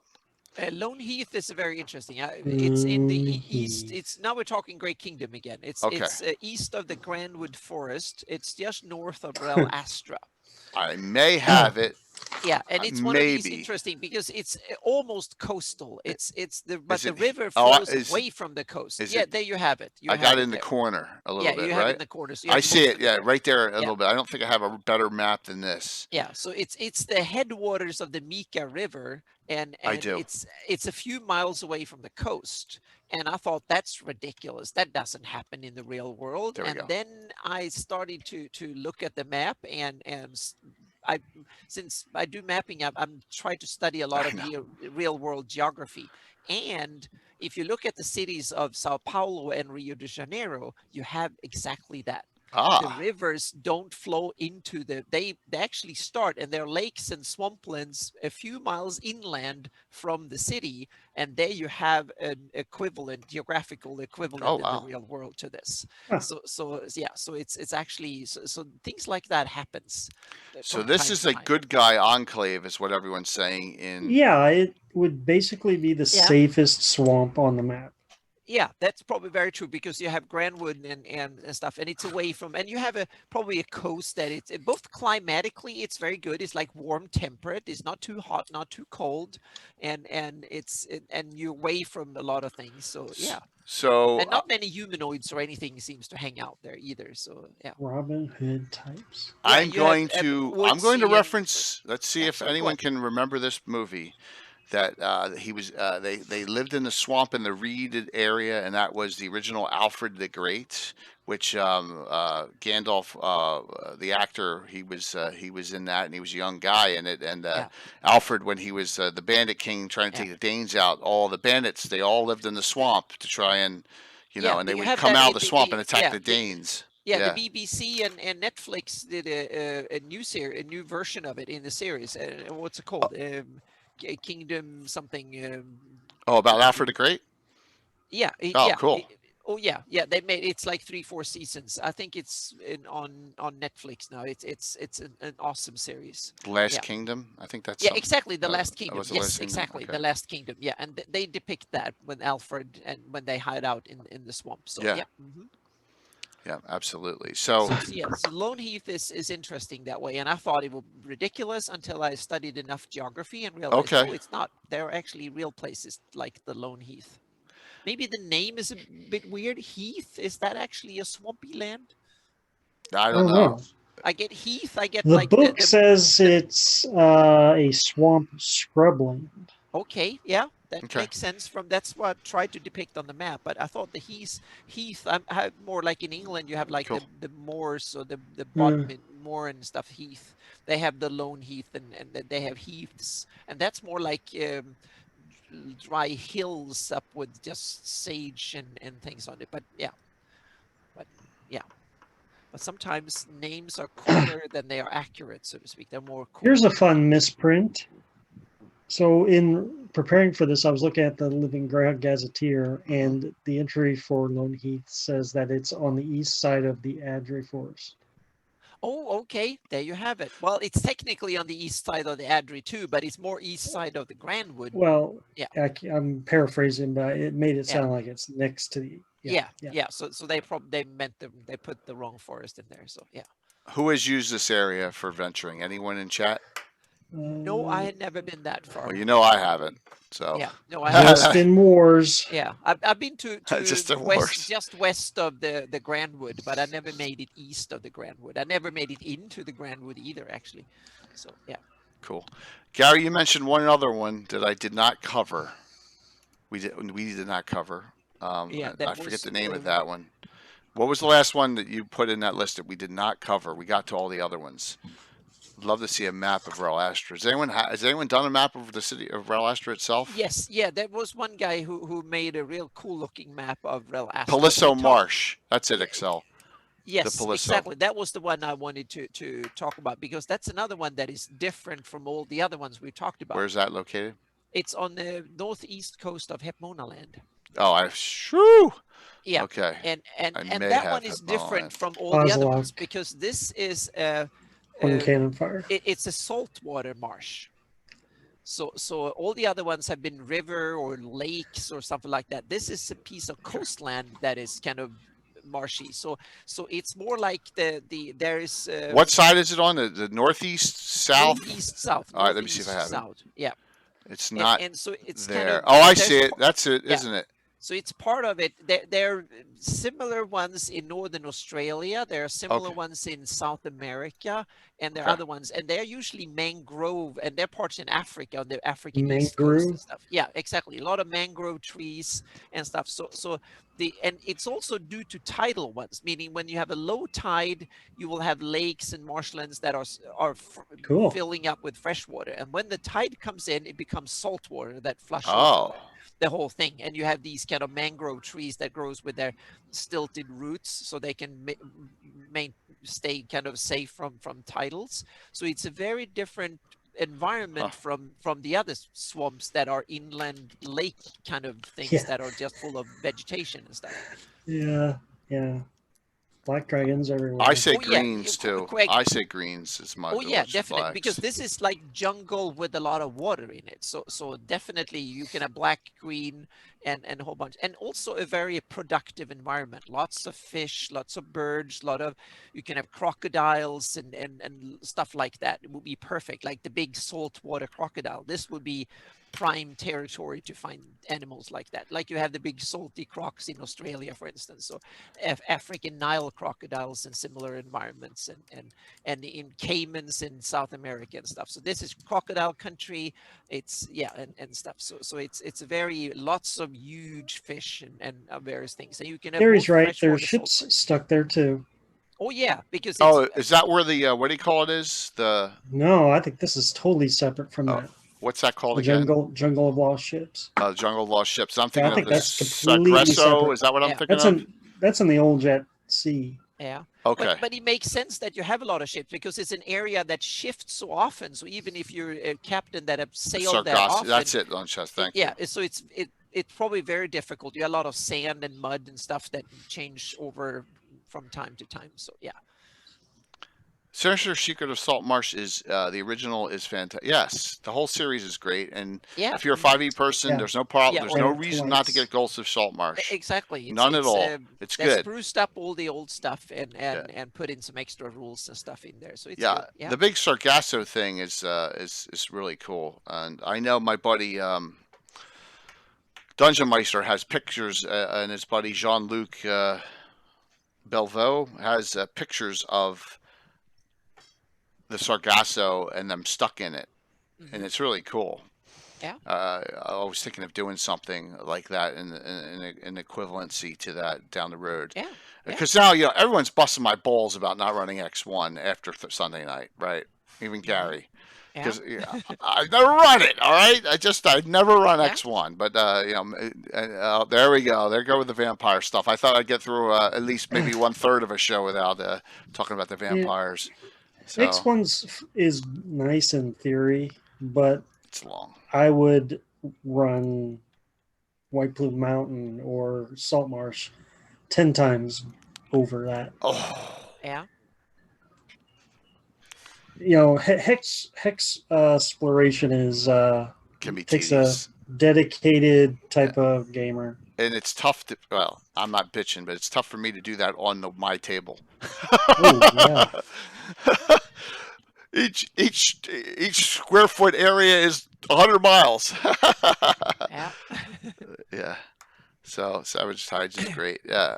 Well, maybe one day. It's That is a lot. That is like a year or two, and my guys may all be dead by then. I'm not trying to sound like a smart ass, but it's just my guys cannot concentrate on the same thing for a year and a half, 2 years to run Savage Tides and X1 together. It's too long for us. Um, the Waste Burning Cliffs we have not talked about.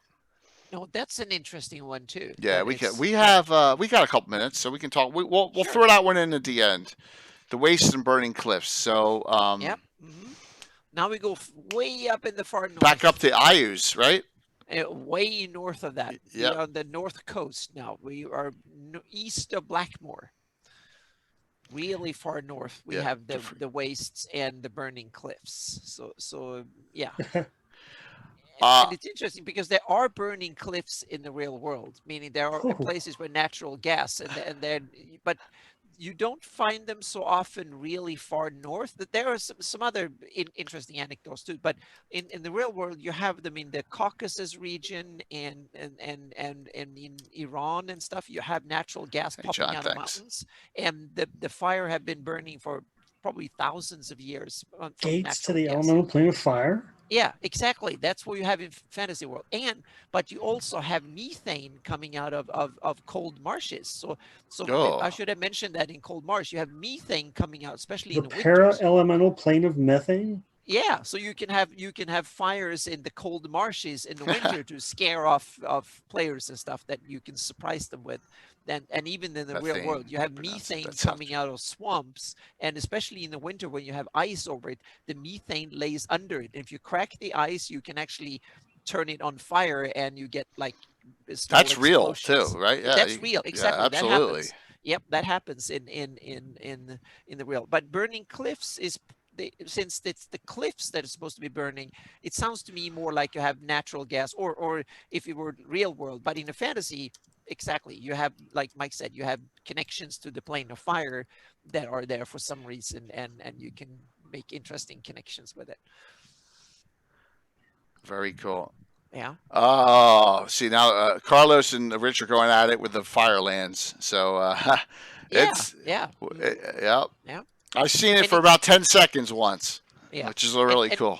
Yeah, and also all these the waste. I have to make that coastline elevated quite a bit and make hills all the way, because otherwise the cold marshes should not drain across the whole Flannies down to Nessermouth and Nat Marsh, because that water is actually flowing all the way to Nat Marsh or past Greyhawk and the Salinta in order to find the way to the ocean. So that's why you have to have that coastline needs to be fairly high up, so the water actually flows downhill from the cold marshes. So that's why that is not a gentle flat coastal plain. It's actually high up, and the waste and the barrens is actually a plateau that is probably 1,000 feet or 2,000 feet or something like that above sea level. So it's bitterly cold. It's Siberian cold up there, probably. Yeah. Cool. Yep. So we got through that pretty easily. Oh yeah, a little bit of an early start. I can babble about geography and Greyhawk for hours and hours and hours. I have so many theories on that. But we have one up there we didn't mention that I think really falls under Wastelands, and that's the Land of Black Ice. That's a whole. I know nothing about the Land of Black Ice. I don't know much either. Save it. And yeah, so that's an interesting. It's like the Sea of Dust. It's one Divenmere of these super Marsh. Iconic. Yeah. I don't even know where that is. Hang on a second. Divenmere Marsh. Yes. Hang on a second. I probably should. Yeah. I thought I caught them all. Oh, there's plenty we haven't talked about there as well. Oh god. Oh yeah. Hang on a second. I should. Yeah, it's near Radagast City, so it's at the mouth of the small. Yeah, of the Atunsamai River. So yeah. Mm-hmm. See, I have a doctorate in Greyhawk geography. So no, I'm just kidding. But yeah, so it's one of these interesting, and there's another one. So there are two big marshlands connected to the Nerdub. One in, and I've actually added a third, but we talk about that later. The Divnir is where the big river and Tornsamai flows out into the Nerdub. So he has a delta, and that's where the Radagast City and Muddick. And Muddick is a little place that I think is mentioned in the Gord books too, because he goes past that in on his road trip. So that makes perfect sense that the Arton Samai has kind of a delta when it flows out into the Nirdiv. And then there's another one that is mentioned in the south. That's where the, meaning that marsh is in the out delta where the Nesser and the Duntide flows into the ocean, but Fennelmore is where the Nirdiv, when the Nesser River starts at Nirdiv, and you have the Franz River and the Nesser River and Nirdiv all connected. There you have the Fennelmore Marsh, and it's one of the big marshes too. It's really large, and it wasn't detailed to begin with, but then when the LG and it was mentioned in various places before, and the LG kind of detailed it a lot and put a lot of stuff in it. But I think it's mentioned in earlier sources here and there, but I don't think it was on the Darlene map, so that's why it was overlooked. But it makes perfect sense when you have one river flowing into another river just next to a huge lake. It makes sense that you have flat land that is marshy. So yeah, it's near the city of Likish and I know where that is. and Hammersend and Nesserwatch and stuff. So yeah, and then you have the floating road that goes from Geralen to Nesserport. So there's What a but there are terrible no real. movie. There's just sunken fortresses there. I don't know if there's any adventures connected to it. And What a- Aggie's Folly is Nesserport is called Aggie's Folly. I got to add that to the list there, Josh, for Monday night. That one. I didn't have that one on my list. Oh my Yep. God, it's so bad, Eric the Viking. Yep. So that's one of the other ones that is there. Yep. All right. So, yes, 13th Warrior, of course. Everyone, Oh, get yes. in your sign ups here for this one sneak peek PDF giveaway coming up. So why don't we do some shout outs here real quick, and then Mike, what's going on with you? What do you got going?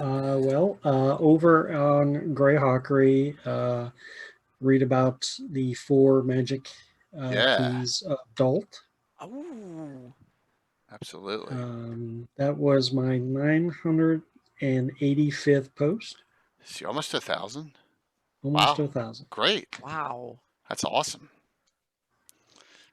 It's like something to reach. I just reached my 900th adventure. Milestones. You know, how many years is that? How many are you doing a year? That's 10 years. So roughly. it's almost 100 a year. That's almost 2 a week. Pace. 2 a week, dude. Yeah, that's been the pace, 2 to 3 a week. That's awesome. Yeah. Wow. Still going strong. That's fantastic. But no idea what's coming next. It just comes though, right? Just like our ideas for the show comes out of the blue. Oh right? yeah, we yeah, Right. and we get so many good suggestions Yep. and things that we don't talk about enough, or things that we've talked too much about, so we need to talk about something else. And yeah. Mm-hmm. Yep. All right. Well, that was easy enough. Any other games Easy going on enough. for you? Nothing I'm running. No. Still playing in that barbarian game? No, it's on hiatus. Okay. Yeah. Everything I'm playing in, as I will remind you, is in Forgotten Realms. Right. So, just kind of roll with it. Canadian gamer, you need to read. The Silver Key is the first one on there. Oh. Yes. Go to his blog and read it up. It's pretty good. All right. Well, Anna, what's going on? It's a lot of things going on, but as usual, not much being published, and that's the problem when I'm deep working on things. That's when I'm have very little to show, so to speak. But my campaign is going on, so to speak. Still only had like 4 real live sessions, but we're getting in there, and they still don't have a level yet, but we've had a lot of fun in the village of Aldit and its immediate surroundings, meaning the next half a mile or so. and so that area, and I'm mapping the near div, or the northern near div coast from Crit Wall to past Axport and down to Battle Down. So it's probably about, I'm starting to get to 2,000 square miles, and that will be my campaign map, so to speak, for the area. So that's a test bed, and soon I'm ready to render it and move to stage 2, and that's when I will have some real things to show, when we can start putting textures on things and really getting it into. And then I also know if it works really well, then I'll use that template and move over to Lendorel and start doing that. So it's getting closer to that. And then I realized that I also have other things on the agenda because at first I thought that, oh, I'm not going to update the map in 2021, but I realized that I probably should, because I've the Ritter Marsh area, I adjusted that to fit the Heroes of Ulik, or the Patriots of Ulik, that module. So that was one of the things that I kind of tweaked a bit, and now I realize that the down in the south, in the Pearl Sea, and there is a whole bunch of things that I realized I didn't get well, because I looked at the wrong things. So and then suck gulfs and stuff. So all of these islands down there probably need to rethink, because I've looked at some of the, now when I read, and that's the other project, I'm reading all the dragons from #1 and onwards, and I'm into the 60s now, 68 or something like that. And I found out that there's this awesome article where Gary and Rob Kuntz write about what happens in the setting of Greyhawk. Since this, now these dragons are like the 82, I think now, so it's after the folio but before the box set, and they start writing things, what happens in different parts of it, and they have small little maps where they show where things happen. And I realized my version of the Pearl Sea or the Vohun Ocean doesn't match those maps, so I need to redo that too. So that's something I'm going to start sketching that out and redo it. And since that's something I can do fairly easy in Photoshop and make it look good. Cool. So that is coming. So a revision of those islands and stuff is probably needed in order to make it fit much better. And Mike, you did an awesome map of that area too. So now I have that one too as one of the good inputs. Yeah. So my map definitely needs to be updated in that direction, or that part of the world needs to have a fix, because I don't want to go in and do it in World Machine and stuff. Then I want to have as good of a source material as possible. So that needs to be updated. So that's another project that I want to do, and that's a distraction for a couple of weeks to get it updated and paint some islands and stuff, and that could be some fun Photoshop work and do. So that means that then I have at least 2 major updates, and probably another 25 or 30 or 50 or maybe even 100 smaller updates on the map that needs to be done. So yeah, sometime this year there will definitely be a 2021 version of the map as well. So that is coming. And let's see, there was a bunch of more stuff that I'm working on 2 commission maps and stuff too. So I'm a little bit torn between various projects and stuff now too. So there's both some Kobold Press stuff to wrap up, and there's some things for Griffin Lore Games as well. So I'm Kobold Press always have projects for me for some reason, so that's good financially. It's very good, but sometimes I want to go back to Greyhawk. So I'm torn in between from one to the other. That's why I haven't posted as much as I want to. But the symbols are going to get another go to, and then I'm doing the Lendor Isle research and some other stuff too. So there's a whole bunch of stuff going on, but not much results being shown, unfortunately. But things are coming. So yeah. So there are things coming. So yeah. Awesome. So everyone's already talking about the Gabin on Monday night. So here's what's going on tomorrow. It's going to be a fun one, just for fun to do. Make it, just have something a little different. All right, tomorrow night, finish up the Ancient Awakening number 900. Started on Thursday, ran 899 on Saturday, which was Dying Icy Heart with the Witch. Who was controlling the Winter Whites, and now they got to figure out what the Ancient Awakening is after they attacked on Warmonger's Tower, with all these winter whites and all this undead roaming about the Principality of Ulick. We will finish that up on Thursday. Next, the week after that, we go into Adventure 901, and that's going to be Castles and Crusades, Verdant Rage, which is got the the great big shrine that I've seen, the tree shrine that Bill's working on from Infinite Dimensions. That is going to be part of this, and that'll be in 2 weeks. So we'll get into 901. All right. So sometimes I don't have Gavin, and that's when holidays fall on Sundays and every Super Bowl. Okay, Super Bowl. That's something. That's a wife me thing. So Gavin is Monday night next week, and we're decided let's do something fun. So we're going to do D&D movies of the 80s and 90s. Nice. So yes, is there anything better than Ed Harris jousting on a motorcycle? That's the rhetorical question I have to ask for Knight Riders. Beastmaster, you got it. I forgot about Eric the Viking. Whoever mentioned that in chat, I got a whole bunch of them, and I will just have I'll have as many as I can. We'll talk about all of them. Is it okay if it's something that is just after the 90s? Would that? Well, I mean, the 13th Warrior is like right at the end of that because that's 90s. Yeah. So I need to watch that one again. Yeah. How many of those 80 Barbarian movies have Rutger Hauer? Well, if you throw Blood of Heroes in there, which I always do as a D&D style movie. We have we have Lady Hawk as. That's in there definitely. That's 80s. Yeah. Mm-hmm. Yeah. Oh yeah. That's yeah. We have a whole bunch we're going to put in there. There's a whole Sinbad, Jason the Argonauts. There's all sorts. I know I'll miss some, but I'm going to have about 20 in there. And then we can always talk about ones I don't have listed. But let's just have fun with this, the day after the Super Bowl. Okay? Oh, Willow, yeah. Yeah, Willow's another one. I could tell you a personal story about Willow, but, I don't want my wife hearing it. So I actually hooked up to during a Willow movie in the movie theater, but we will talk about that. So,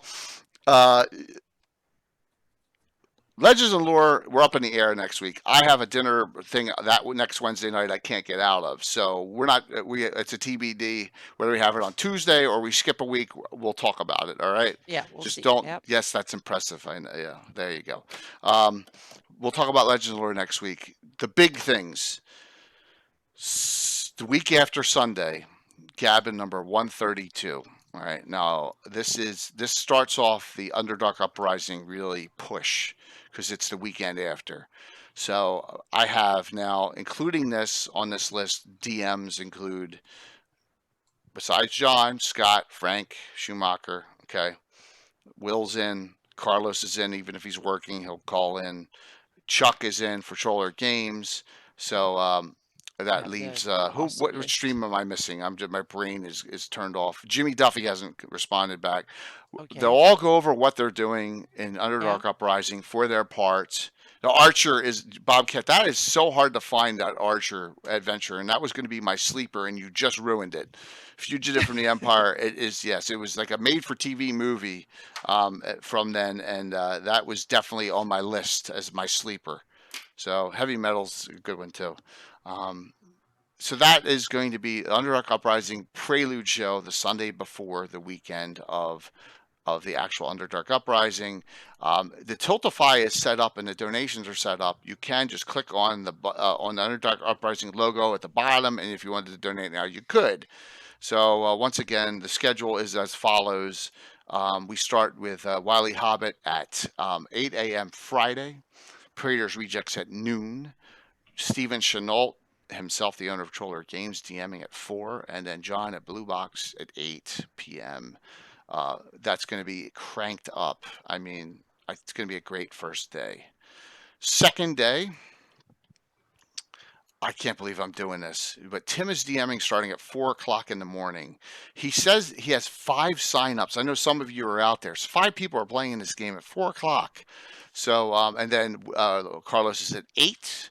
Wicked is at 12, Nightheart at 4, and then I finish up and I got a bunch of guests. Now, Eric Mona has 100% confirmed again, so I'm not sure, but we're getting as many people. I have other people who want to play, so we're going to have plenty of great guests to finish this out. That's another one, Bob Cap. Oh my gosh, my David Carradine movie. I had that poster too. You're hitting me up there with things. A-Tour's another one. So this is Underdark Uprising. We did $2,500. All the bottom sponsors have all given $200 in giveaways for this. Okay? Reaper, Trollord, Infinite Dimension Stratagem have given me $200 in equivalent of merchandise to give away as complimentary gifts for this. Plus, Trollord Games is giving away this every stream. And this includes a lot of Gary, all the Crusader journals in PDF in a download, just as a free giveaway to someone during each stream. And they have a lot of Gary Gygax articles in them. So you'll see the Crusader journal giveaways during that as well. Okay. So you have that. So that is Underdark Uprising. I have a new announcement for GaryCon. So we had to have one of our GaryCon streamers drop out due to medical. So I am going outside the box. Yes, isn't it, Johnny? It's going to be great, the 2 days. And please, it's tough during this time. I know with COVID, it's rough on everyone. If you can give a little bit, that's great. If you can just watch and have fun, that's fine too. But, we did $2,520 last year, and we want to crush that this year with all these streams, and hopefully that'll happen. All right, we have a new, and I'm working on this with them because they don't know anything about Greyhawk, but we have an existing channel that's going to start running Greyhawk content. They're going to start during GaryCon. Okay, so kind of like what Jimmy Duffy did during Virtual Greyhawk Con. So during GaryCon, you know them. They're streaming right now. You probably know, if you know Chris Solo, Fable 42. Okay, he is going to do. He's got a cabal of wizards that there's 15 characters, and they're going to be porting themselves somehow into Greyhawk City, and they're going to have some kind of adventures going on in Greyhawk, and we're working on that. I'm going to help them with anything going on. So they're going to take that primetime slot on Thursday night as we go into them from the DM's roundtable. So they'll run a 3-hour game at 9 p.m. So that'll be the ad we have on Thursday. The only open slot I have for a streamer is right there, 10 a.m. to 2 p.m. Central Time, Thursday. Every other time slot is filled. So we have 24-hour coverage except for that one slot. So if someone knows someone, yeah, see there, Doc. I figured that would be cool. Chris and I have been talking with Luke, and we're going to make that happen. So it's a great ad for our community. And Armin was on. He's in New Zealand. So he hits that midnight Central. It's 1 a.m. my time deal, and we're just going to run into that. Once we get the fundraiser done, I'll go hardcore on this. I don't want to spend too much time on GaryCon. I really want to concentrate on the fundraiser in the next 2.5 weeks. Once the fundraiser's done, I'll be blasting GaryCon everywhere. But let's get really hyped up for Underdark Uprising. We're gonna have all different sorts of stories. And I'm gonna tell you this: Eric Boyd, when he came on, he inspired me with his idea, and I'm running with it.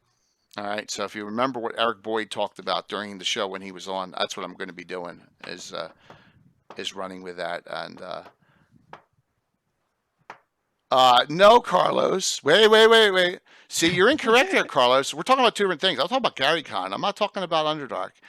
Carlos has the main event time for Friday night during GaryCon. See, Carlos, come on, man. That's not.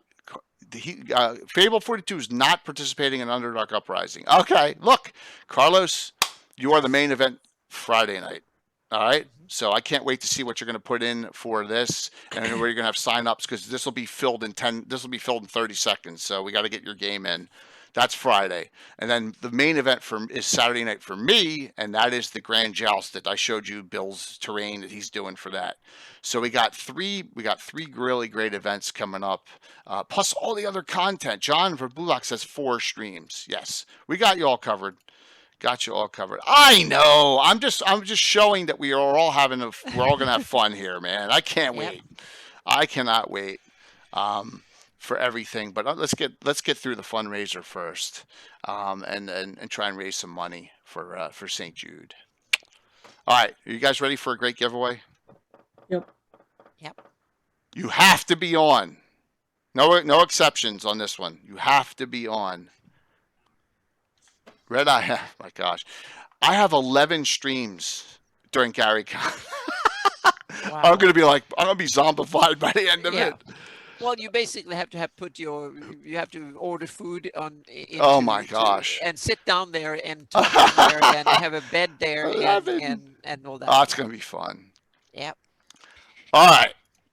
Everyone knows Assure's going to win this, or Prometheus, right? Because they win almost all of these. So let me close this out. And you never know. I will set up a Dropbox no later than tomorrow morning, but I may even do it tonight. And I need the winner. Whisper. If I don't have it, whisper me your email. I will email you the Dropbox link for this. Okay? All right. So here we go here. Giveaways. I'm closing it out. Here we go. The winner of a sneak peek, and it's up right now, of Horror in the Holes by Carlos Lacing and myself is 5, 4, 3, 2, 1. That's it. Mana Nin. I don't even. Let me see. Is Mana Nin on? It's new to me. I don't see a Mana Nin on. We may have a redo. There you are. Oh, yes. Mana Nin. Wow. Wow. You are new. Wow, look at that. Awesome. So we get a brand new person to win something. Hey. Who is Yep. hey, Mannon's been following since last August, so which Nice. is Oh, awesome. like Mannon. Awesome. So Yeah. Mannon, Right. please give me your email Like it. address and name, and I will send you the connection. And congrats on that. Yeah. Yep. That's it. Wandering. That's it, man. Thank you. Well, tell those guys that we always we Nice. said hello because we love them. And Anna and I came in dead last during their. Oh yes.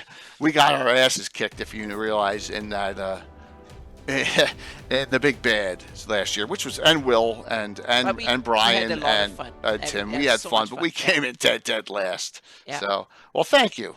All right, so let's raid into Will, okay? Will's got a Greyhawk game going on right now. We'll raid into him. Congrats, Mannon, and thank you all. We'll see you tomorrow night. I got 2 Reaper giveaways tomorrow night. Some blisters with multiple figures in them from Reaper. So we got some really cool things. We'll finish up a great adventure. Then you won't see us again until Monday night when we do a really cool show on the movies. I think it'll be fun. Let's just have fun with that. But yeah, hey, you can still, one more time, pre-order this. I'm going to hit the wrong button. You can go and you can pre-order Hools right now on Carlos's store site. Plus, look at all the other great modules he has.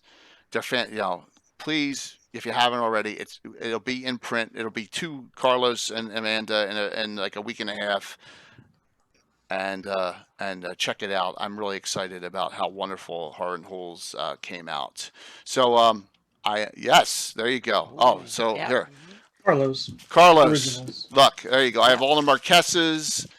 I got a lot of stuff here from Carlos as well. So, yep. There's from his cold dead hands. So Yeah. Not to be outdone. great stuff. Oh, look at that. Yep. Absolutely. So we got a lot of stuff Yeah. here. Thank you, everyone, with so many awesome comments and questions and. I will facts set and that stuff. up, and please enjoy that. All right, Yeah. so let me hit the right button here, and let's go over to Will. He deserves a nice raid here.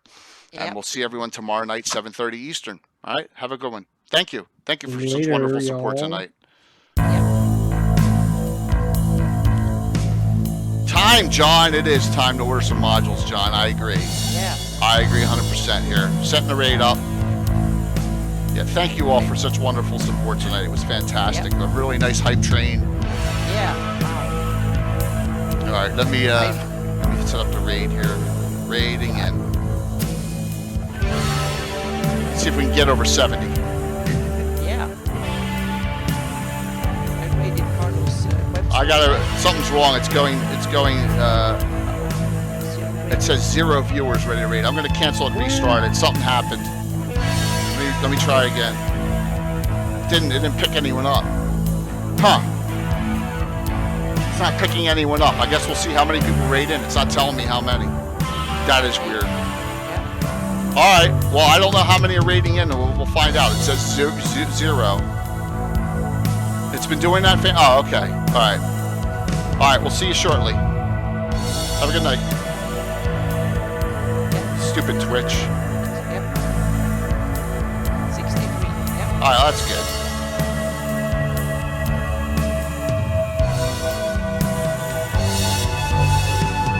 That was awesome.